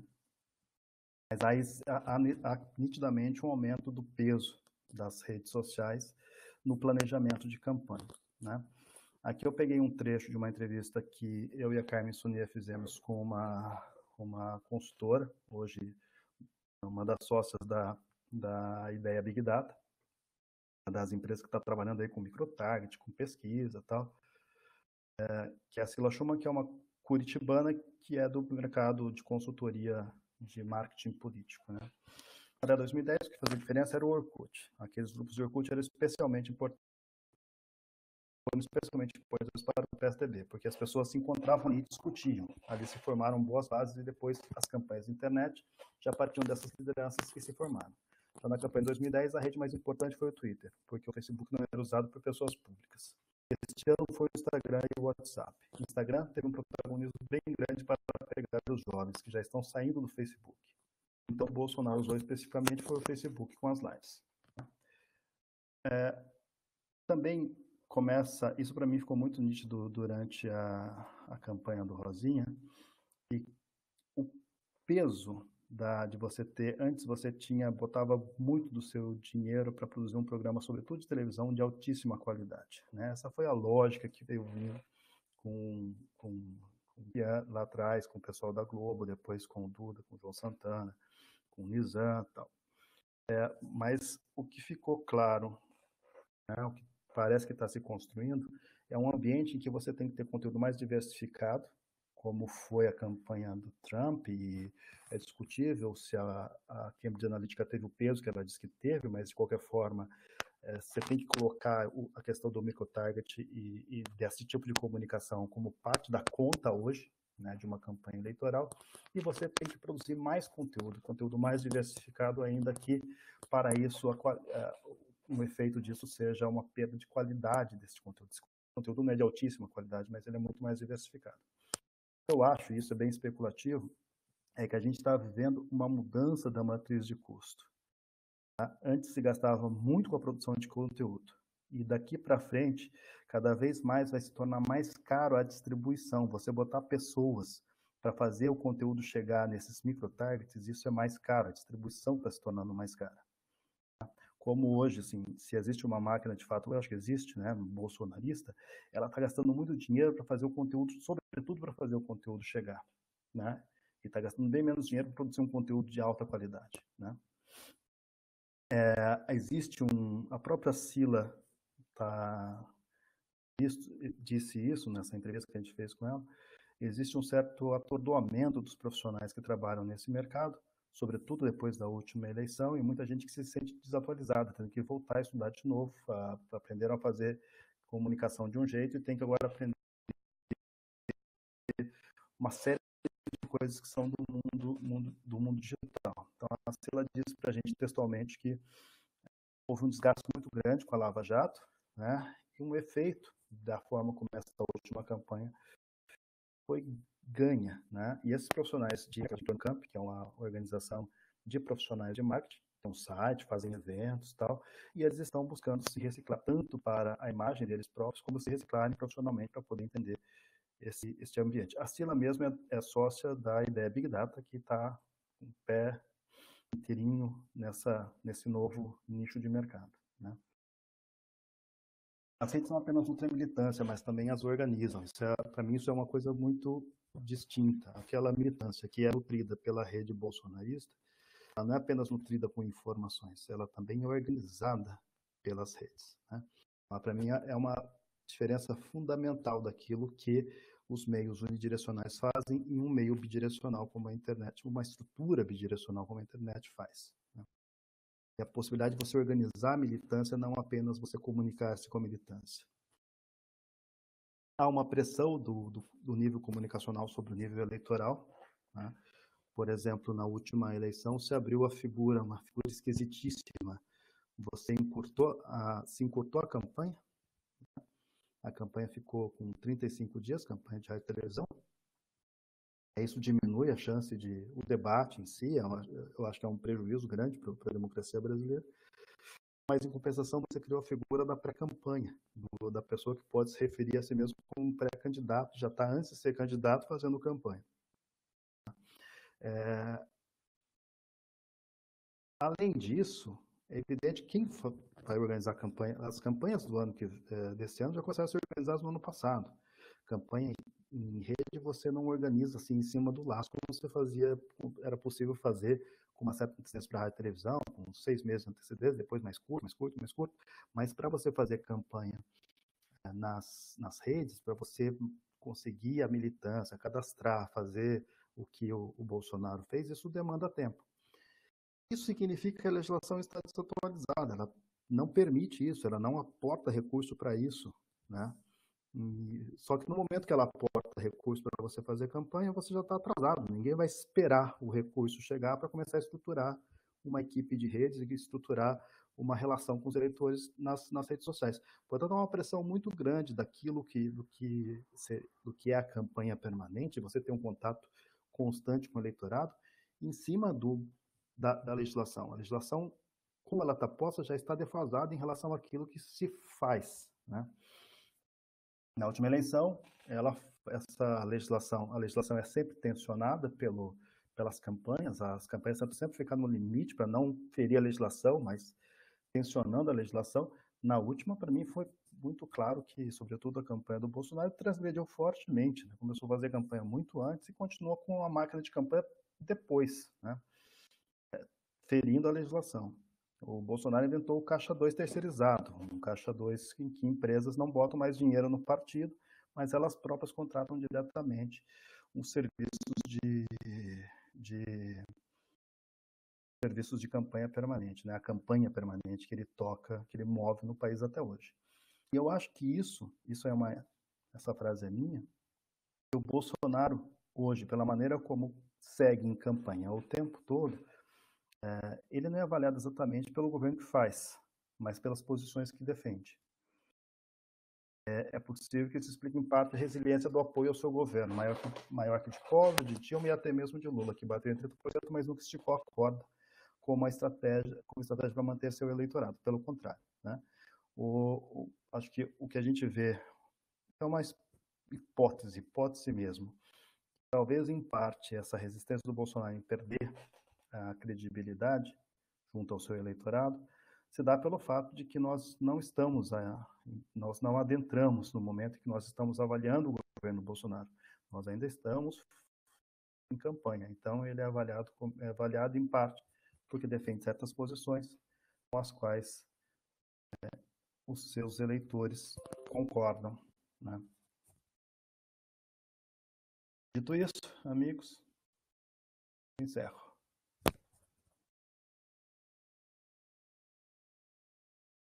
Estão aí ainda? Estamos tudo aqui, peraí.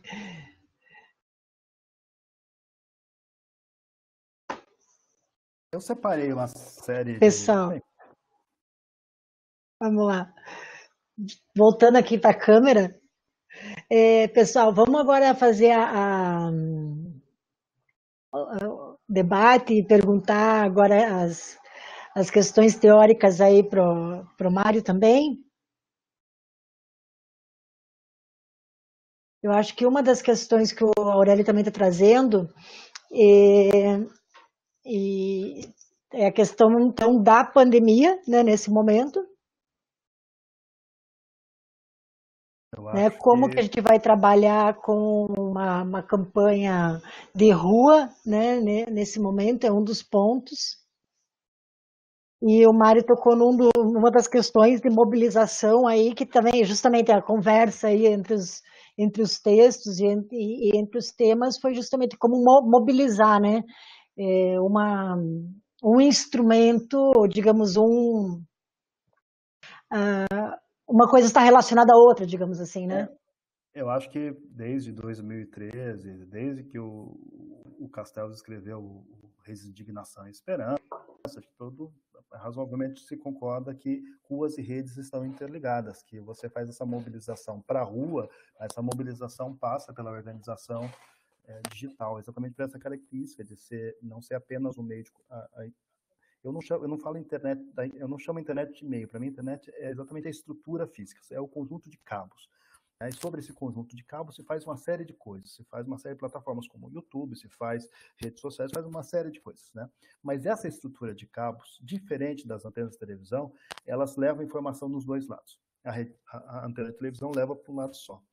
O fato de levar a informação em dois lados permite que você não apenas se comunique, mas que você receba informação, que você organize, que você dialogue, que você organize a militância digitalmente. Tá? Exato. Então, acho que então, isso é uma característica da estrutura, que a estrutura permite que se organize a campanha dessa forma.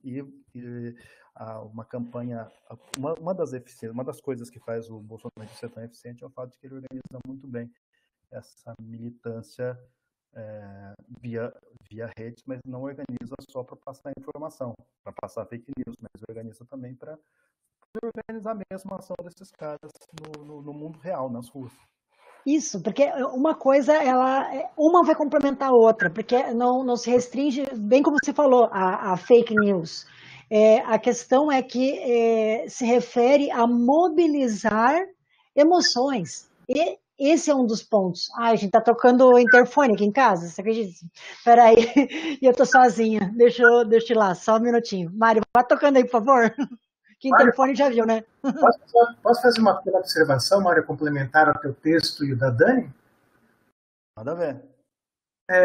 Eu não sei se eu estou fazendo uma leitura correta do texto que eu li hoje, Mário, mas eu acho que a Dani, nessa discussão sobre governança eleitoral, ela está falando também do processo de judicialização da política, né? Que essa interferência das organizações burocráticas eleitorais, ou seja, dos operadores do direito no processo eleitoral, eu não digo esvaziando a política, mas interferindo de maneira decisiva na política. E a gente viu isso hoje, né, Mário? O texto é oportuno que você acabou de apresentar e as conexões que você fez são uma discussão que se estabelece hoje do TSE, né? A possibilidade de adiamento da eleição, ou seja, o judiciário dando as cartas do jogo e definindo muito do resultado do processo eleitoral, né? E deixando isso apenas a estrutura que julga, porque o rulemaking era uma prerrogativa do legislativo, mas o judiciário também tem feito leis. A própria proibição de doação, apesar que eu acho correta a interpretação, mas a proibição de doação de empresas vem do judiciário, né? E muda a substância. Aí o mundo político se move e cria o fundão eleitoral. É uma interferência, né, Mário? Não deixa de ser uma interferência sustentável do ponto de vista jurídico, mas é uma interferência do judiciário no elemento político, sem dúvida. Né? Sim. Mas Desculpa, gente. Aquela coisa, né? Lady Murphy. Povo toca o interfone aqui. Desculpa, Mário, eu perdi você falando com os comentários, mas é só para terminar no raciocínio de antes, sobre a questão de mobilização, o digital e o pessoal, né? Porque o pessoal ele vai para a rua com mais apelo emocional a partir do incentivo digital. Acho que essa questão a gente tem que levar em consideração, né? Que ainda que os textos, acho que da Gisela e da Silvia, eles são prévios a, digamos, a visibilidade maior da discussão sobre fake news, né? Ou sobre vamos pensar por aí, sobre essa mobilização a partir da mentira, né? Esse exagero, a polarização e etc., que está acontecendo em toda, não só a América Latina, mas no mundo inteiro, né? Das direitas e coisas assim. Mas a mobilização digital, né, ela não só vai organizar, mas como ela vai botar pilha para quando as pessoas forem para a rua e levar, digamos, essa emoção, o engajamento, a paixão, a defesa de ideias, e assim vai. Um risco é justamente a polarização, que daí vem os excessos. Aí vem a formação do grupo 300, né, e assim vai. Eu tenho acompanhado muito, especialmente no Instagram, hashtags de várias correntes, né, e dizendo, nossa, mas é a ditadura do STF, coitada da Sarah Winter, que foi presa, não pode se manifestar, está ali, né, se defendendo as ideias, né, e assim vai. Quer dizer, a pessoa...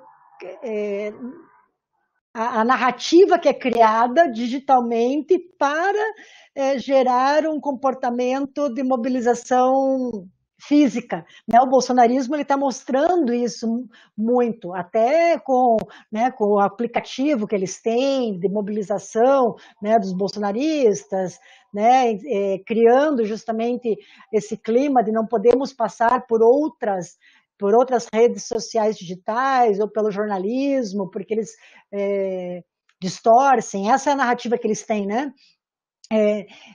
Fortificando justamente isso. Então, leva isso para a rua.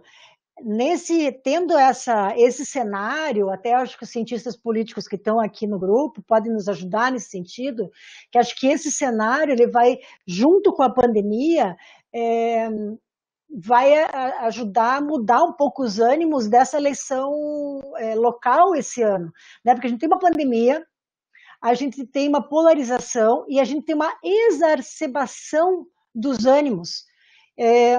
Isso independente do bolsonarismo. Vide agora as manifestações da esquerda, mesmo com a pandemia, mesmo com todas as recomendações científicas de não ir para a rua, né? Então, quer dizer, eu continuo defendendo, é um baita tiro no pé. Pode abrir academia, porque a gente está indo para a rua de qualquer forma, entende? É uma contradição ideológica, uma contradição comportamental, né? E isso daí, o digital, ele bota fogo, né? Nesse tipo de coisa. Então, dentro de um cenário pandêmico, ainda que o primeiro turno está lá 15 de novembro, o segundo está 6 de dezembro, provavelmente, como estaremos até lá? Como é que vamos para os candidatos e as candidatas vão para a rua com máscara? Como é que vai ser? Não vai dar para abraçar? Não vai dar para sabe? Porque antes a minha análise era, vai para a rua com máscara ou sem máscara, abraçou, tem contato mais físico, vai determinar um comportamento ideológico. Agora, a partir do momento que a esquerda também convoca para ir para a rua, será que vai ter esse tipo de diferenciação? Enquanto analista estudiosa da área, começa a me questionar se vai ter esse tipo de diferenciação, entendem? Eu não sei mais se será o fator determinante. Antes, para mim, era. Agora, depois dos últimos comportamentos passionais que a esquerda também está tendo, já não sei mais. Coloco até, inclusive, para vocês enquanto análise.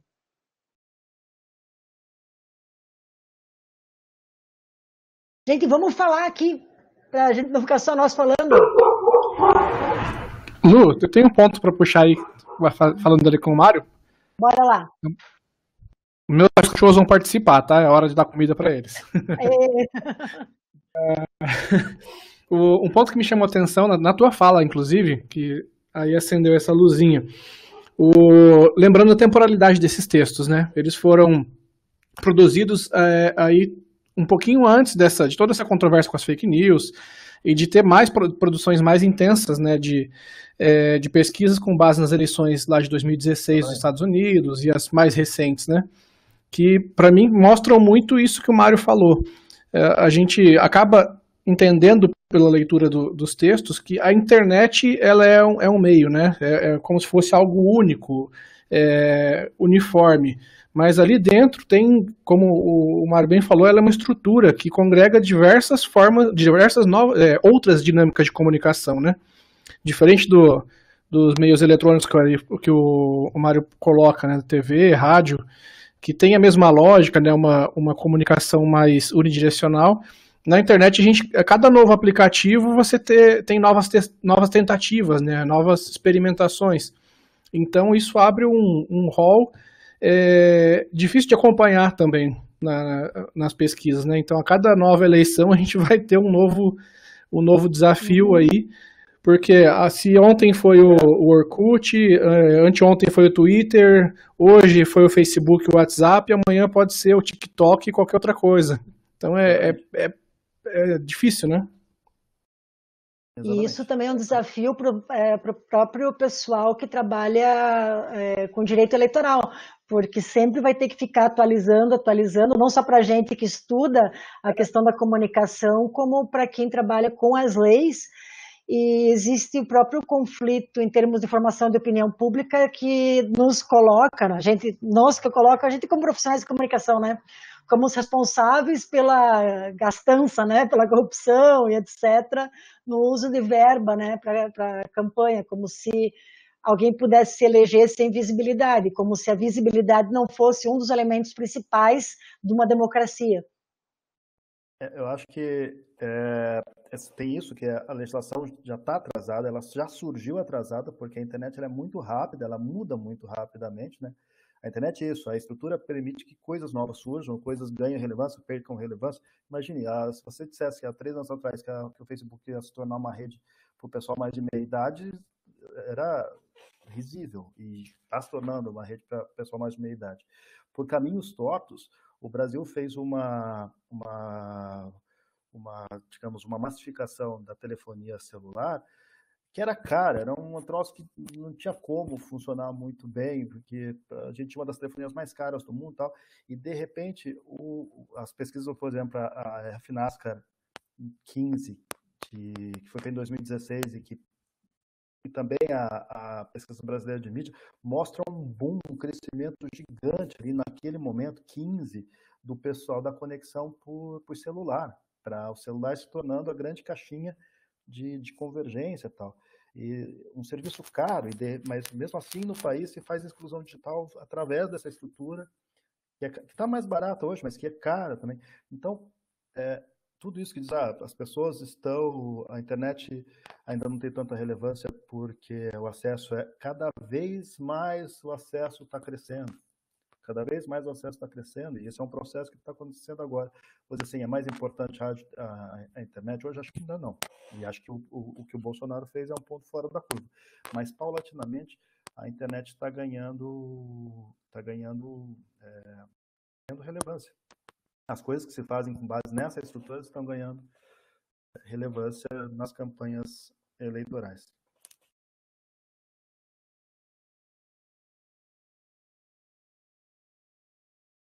E que leis que eu acho que deve ser, o Gabriel está perguntando aqui, por exemplo, você não pode ignorar que existe campanha permanente. Os partidos estão, que nenhum partido que esteja de fato na disputa não está organizando sua militância em rede neste momento. Né? Que os candidatos não são construídos com muita antecedência. A ideia de fazer uma campanha com 35 dias, com pré-campanha acho que de 70 dias, não tem como, as pessoas vão transgredir isso. Porque a lógica da mobilização permanente não tem nada a ver com isso. Isso é aplicar a lógica da rádio e televisão para tentar fazer a internet funcionar desse jeito. Então, a legislação, neste caso especificamente, para mim, surge absolutamente defasada. Segundo, quando você diminui o tempo de rádio e televisão, acho que quando em 2015 mexeram na lei, sobretudo em função das manifestações de 2013, acho que tentaram dizer assim, as pessoas estavam enfadadas com política, e disseram assim, vamos dar menos política para as pessoas, o horário eleitoral vai diminuir o tempo, vocês não vão ter que se preocupar com a política. Botaram o mundo político longe das pessoas, quando, na verdade, ninguém sabe o que significaram as manifestações de 2013. Mas uma coisa para mim era nítida, as pessoas queriam falar. E não é distanciando o mundo da política delas que você vai responder a esse anseio. Acho que tornar o HGPE tentaram tornar menos relevante, diminuindo o tempo de dias de campanha, tempo de televisão e tal, funciona.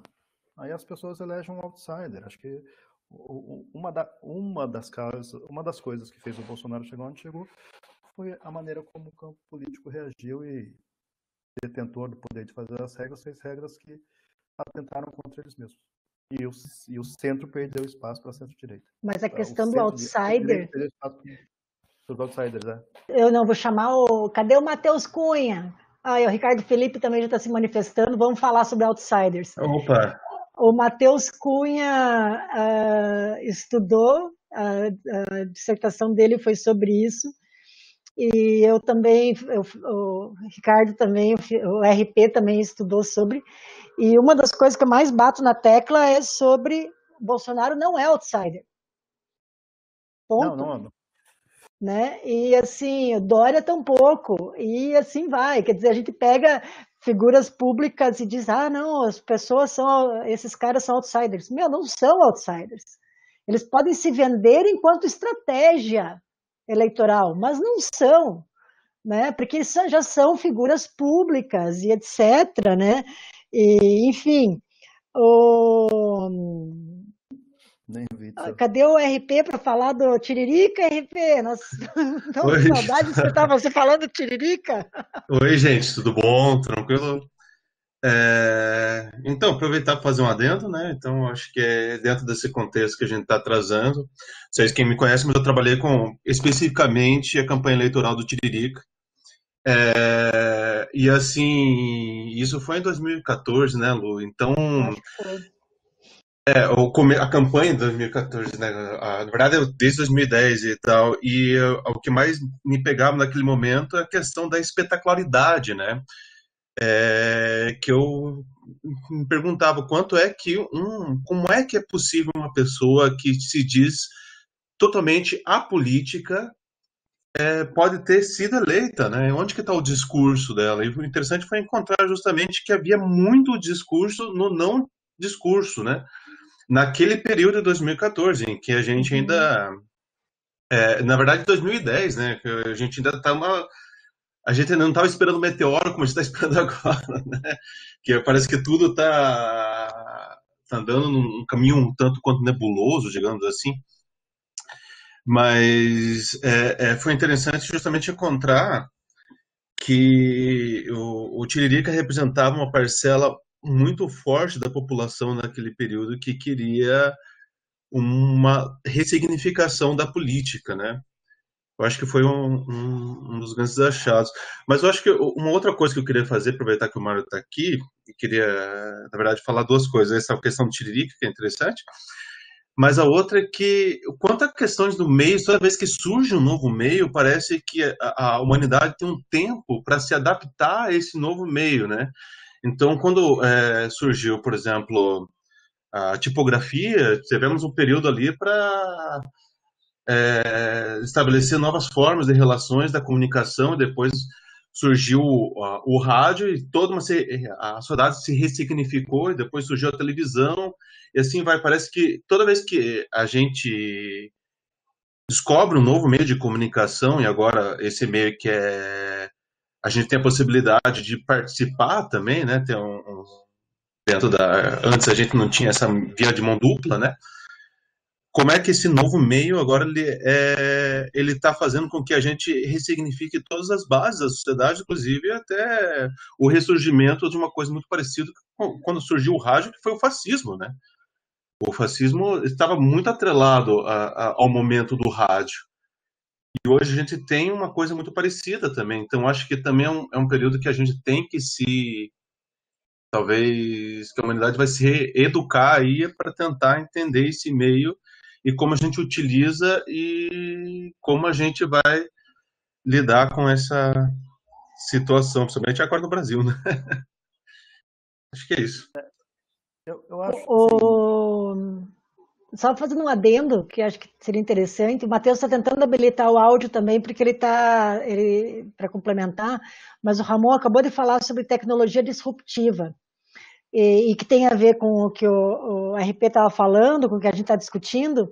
E eu queria só colocar uma coisa para vocês sobre, independente da tecnologia, eu acho que eu não sei, desde que eu tenho analisado campanha eleitoral, acho que é a primeira vez que a tecnologia a mais analógica possível, que é você ir para a rua, está em jogo. Já pensaram nisso, gente? É a primeira vez que o corpo a corpo, que a gente ir para a rua, pedir voto, né, saludar, né, acenar para a população e etc., pessoalmente está em jogo. Isso é uma tecnologia, se a gente for pensar, não é? Você ir para a rua, você dar oi para as pessoas, apertar a mão, né, entregar um santinho. E agora, como é que vai ser? Não é uma tecnologia que está em jogo? O que vai ser de disruptivo nesse daí? E é a única técnica de comunicação política que existe desde que a comunicação política é comunicação política. Sim. Porra, a primeira vez que eu penso uma coisa dessas. Gente, coisa mais assustadora. Ui! Eu acho assim, no ambiente em que você tem novas tecnologias que já produziram resultados imprevisíveis, você vai ter ainda esse ambiente de não poder fazer campanha de rua do jeito que se fazia antes. Para mim vai ser assim, tem que ser profeta para acertar o resultado dessa campanha, dessa próxima eleição.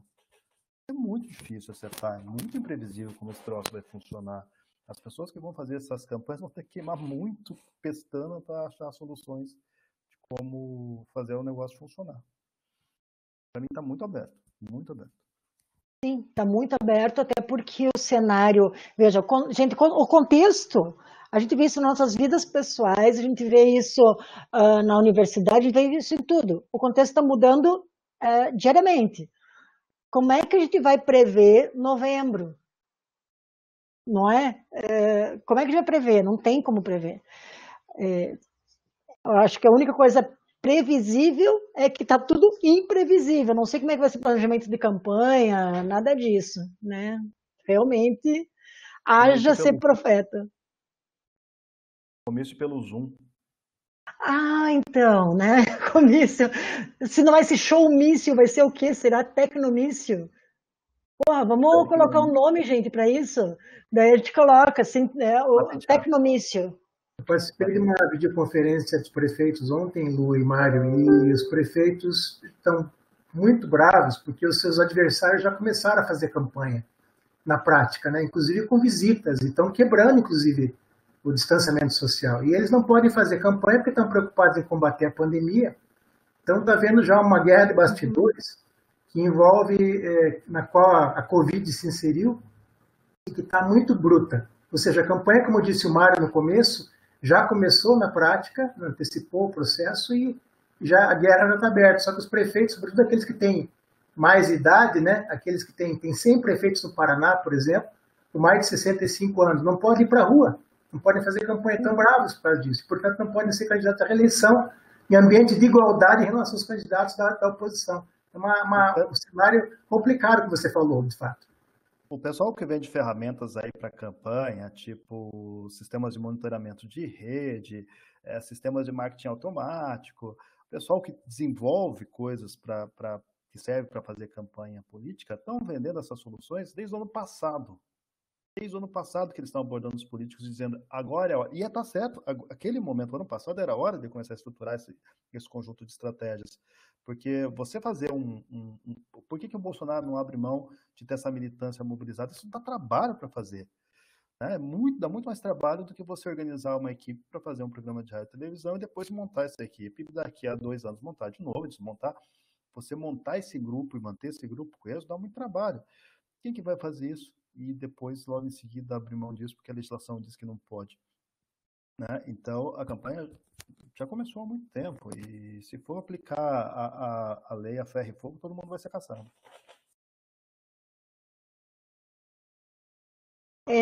Juliano está comentando aqui sobre a importante levar em conta a exclusão dos espaços de sociabilidade. Sim, que é são 2 pontos. Um é o espaço de sociabilidade físico e outro é a exclusão digital. Então, quer dizer, a gente está realmente... como é que é ter aquele ditado entre a cruz e a caldeirinha? Não, como é que é? Tem... A cruz e a caldeirinha. Algo assim. A cruz e a espada. É isso. Teve uma campanha, que foi a campanha que, na reeleição do Fernando Henrique, que eles mexeram na legislação e que tornaram a campanha a mais modorrenta da história das campanhas do presidente da República. Modorrenta? Foi muito. O que é modorrenta, criatura? Chato. Eu não conhecia modorrenta. A campanha quase não existiu, porque era muito ruim para o Fernando Henrique que tivesse debate, eles conseguiram controlar de tal forma que não teve debate.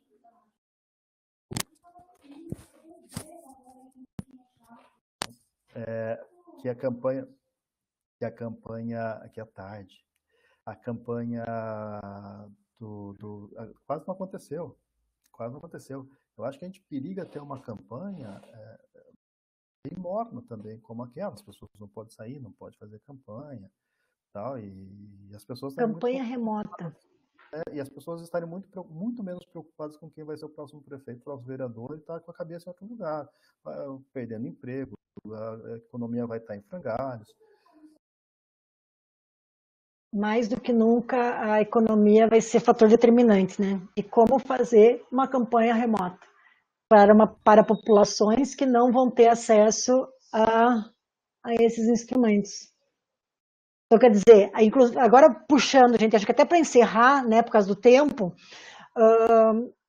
a gente como pesquisadores e pesquisadoras temos assim o desafio de observar essas eleições como sui generis e levar muito em conta esse cenário, né, não só o político, né, mas o social, o econômico, né, o cultural, tudo isso, essa alteração, porque essas configurações de campanha eleitoral, elas vão se alterar, inclusive por regiões. Então, todos nós que estamos aqui, a gente vai pesquisar capitais, vamos pesquisar regiões diferentes. E eu creio que na nossa metodologia, à medida que a gente vai evoluindo a nossa pesquisa, e determinando não só as categorias de análise, né, mas todo o método que todo mundo vai seguir igual, né, para analisar as capitais, levar em consideração o que nós vamos observar em termos de técnicas dessas campanhas, porque isso beleza, vai ter a narrativa, vai ter a estratégia, etc., mas que instrumento vai ser usado, como é que essas configurações sociais, etc., elas vão alterar, e nesse sentido, não sei, para o nosso livro 2, né, que a gente vai publicar, lembre que a gente vai publicar 2 livros, um das capitais e outro mais aberto. Para o livro 2, vamos pensar em investigar interior, porque eu creio que ali vai ter assim, uma mina de ouro de análise. Tá? Da minha parte, eu acho que eu poderia encerrar a reunião de hoje, não sei se mais alguém gostaria de fazer alguma colocação, Mário, colegas Celestes, mais alguém gostaria de fazer alguma colocação? Eu quero assistir um pedacinho da live ainda. Eu tô morrendo de fome, não sei vocês, mas eu tô com fome. Começa a bater a fome, o Mário, que já convive comigo faz anos, quem já convive comigo já faz um tempo, sabe que quando começa a bater a fome, já começa a dar aquele negócio, né? Enfim, gente, depois quero só ver o pessoal da edição cortando isso. Ou senão eu que vou passar vergonha, né? Bom, vamos lá. Obrigada, Jefferson. Aurélio, obrigada. Matheus, pode ser que tenha a ascensão dos salvadores, né? No desespero, os salvadores e as salvadoras. Vamos ver como é que serão as campanhas das mulheres. Gente, valeu, obrigada então que todo mundo estava aí.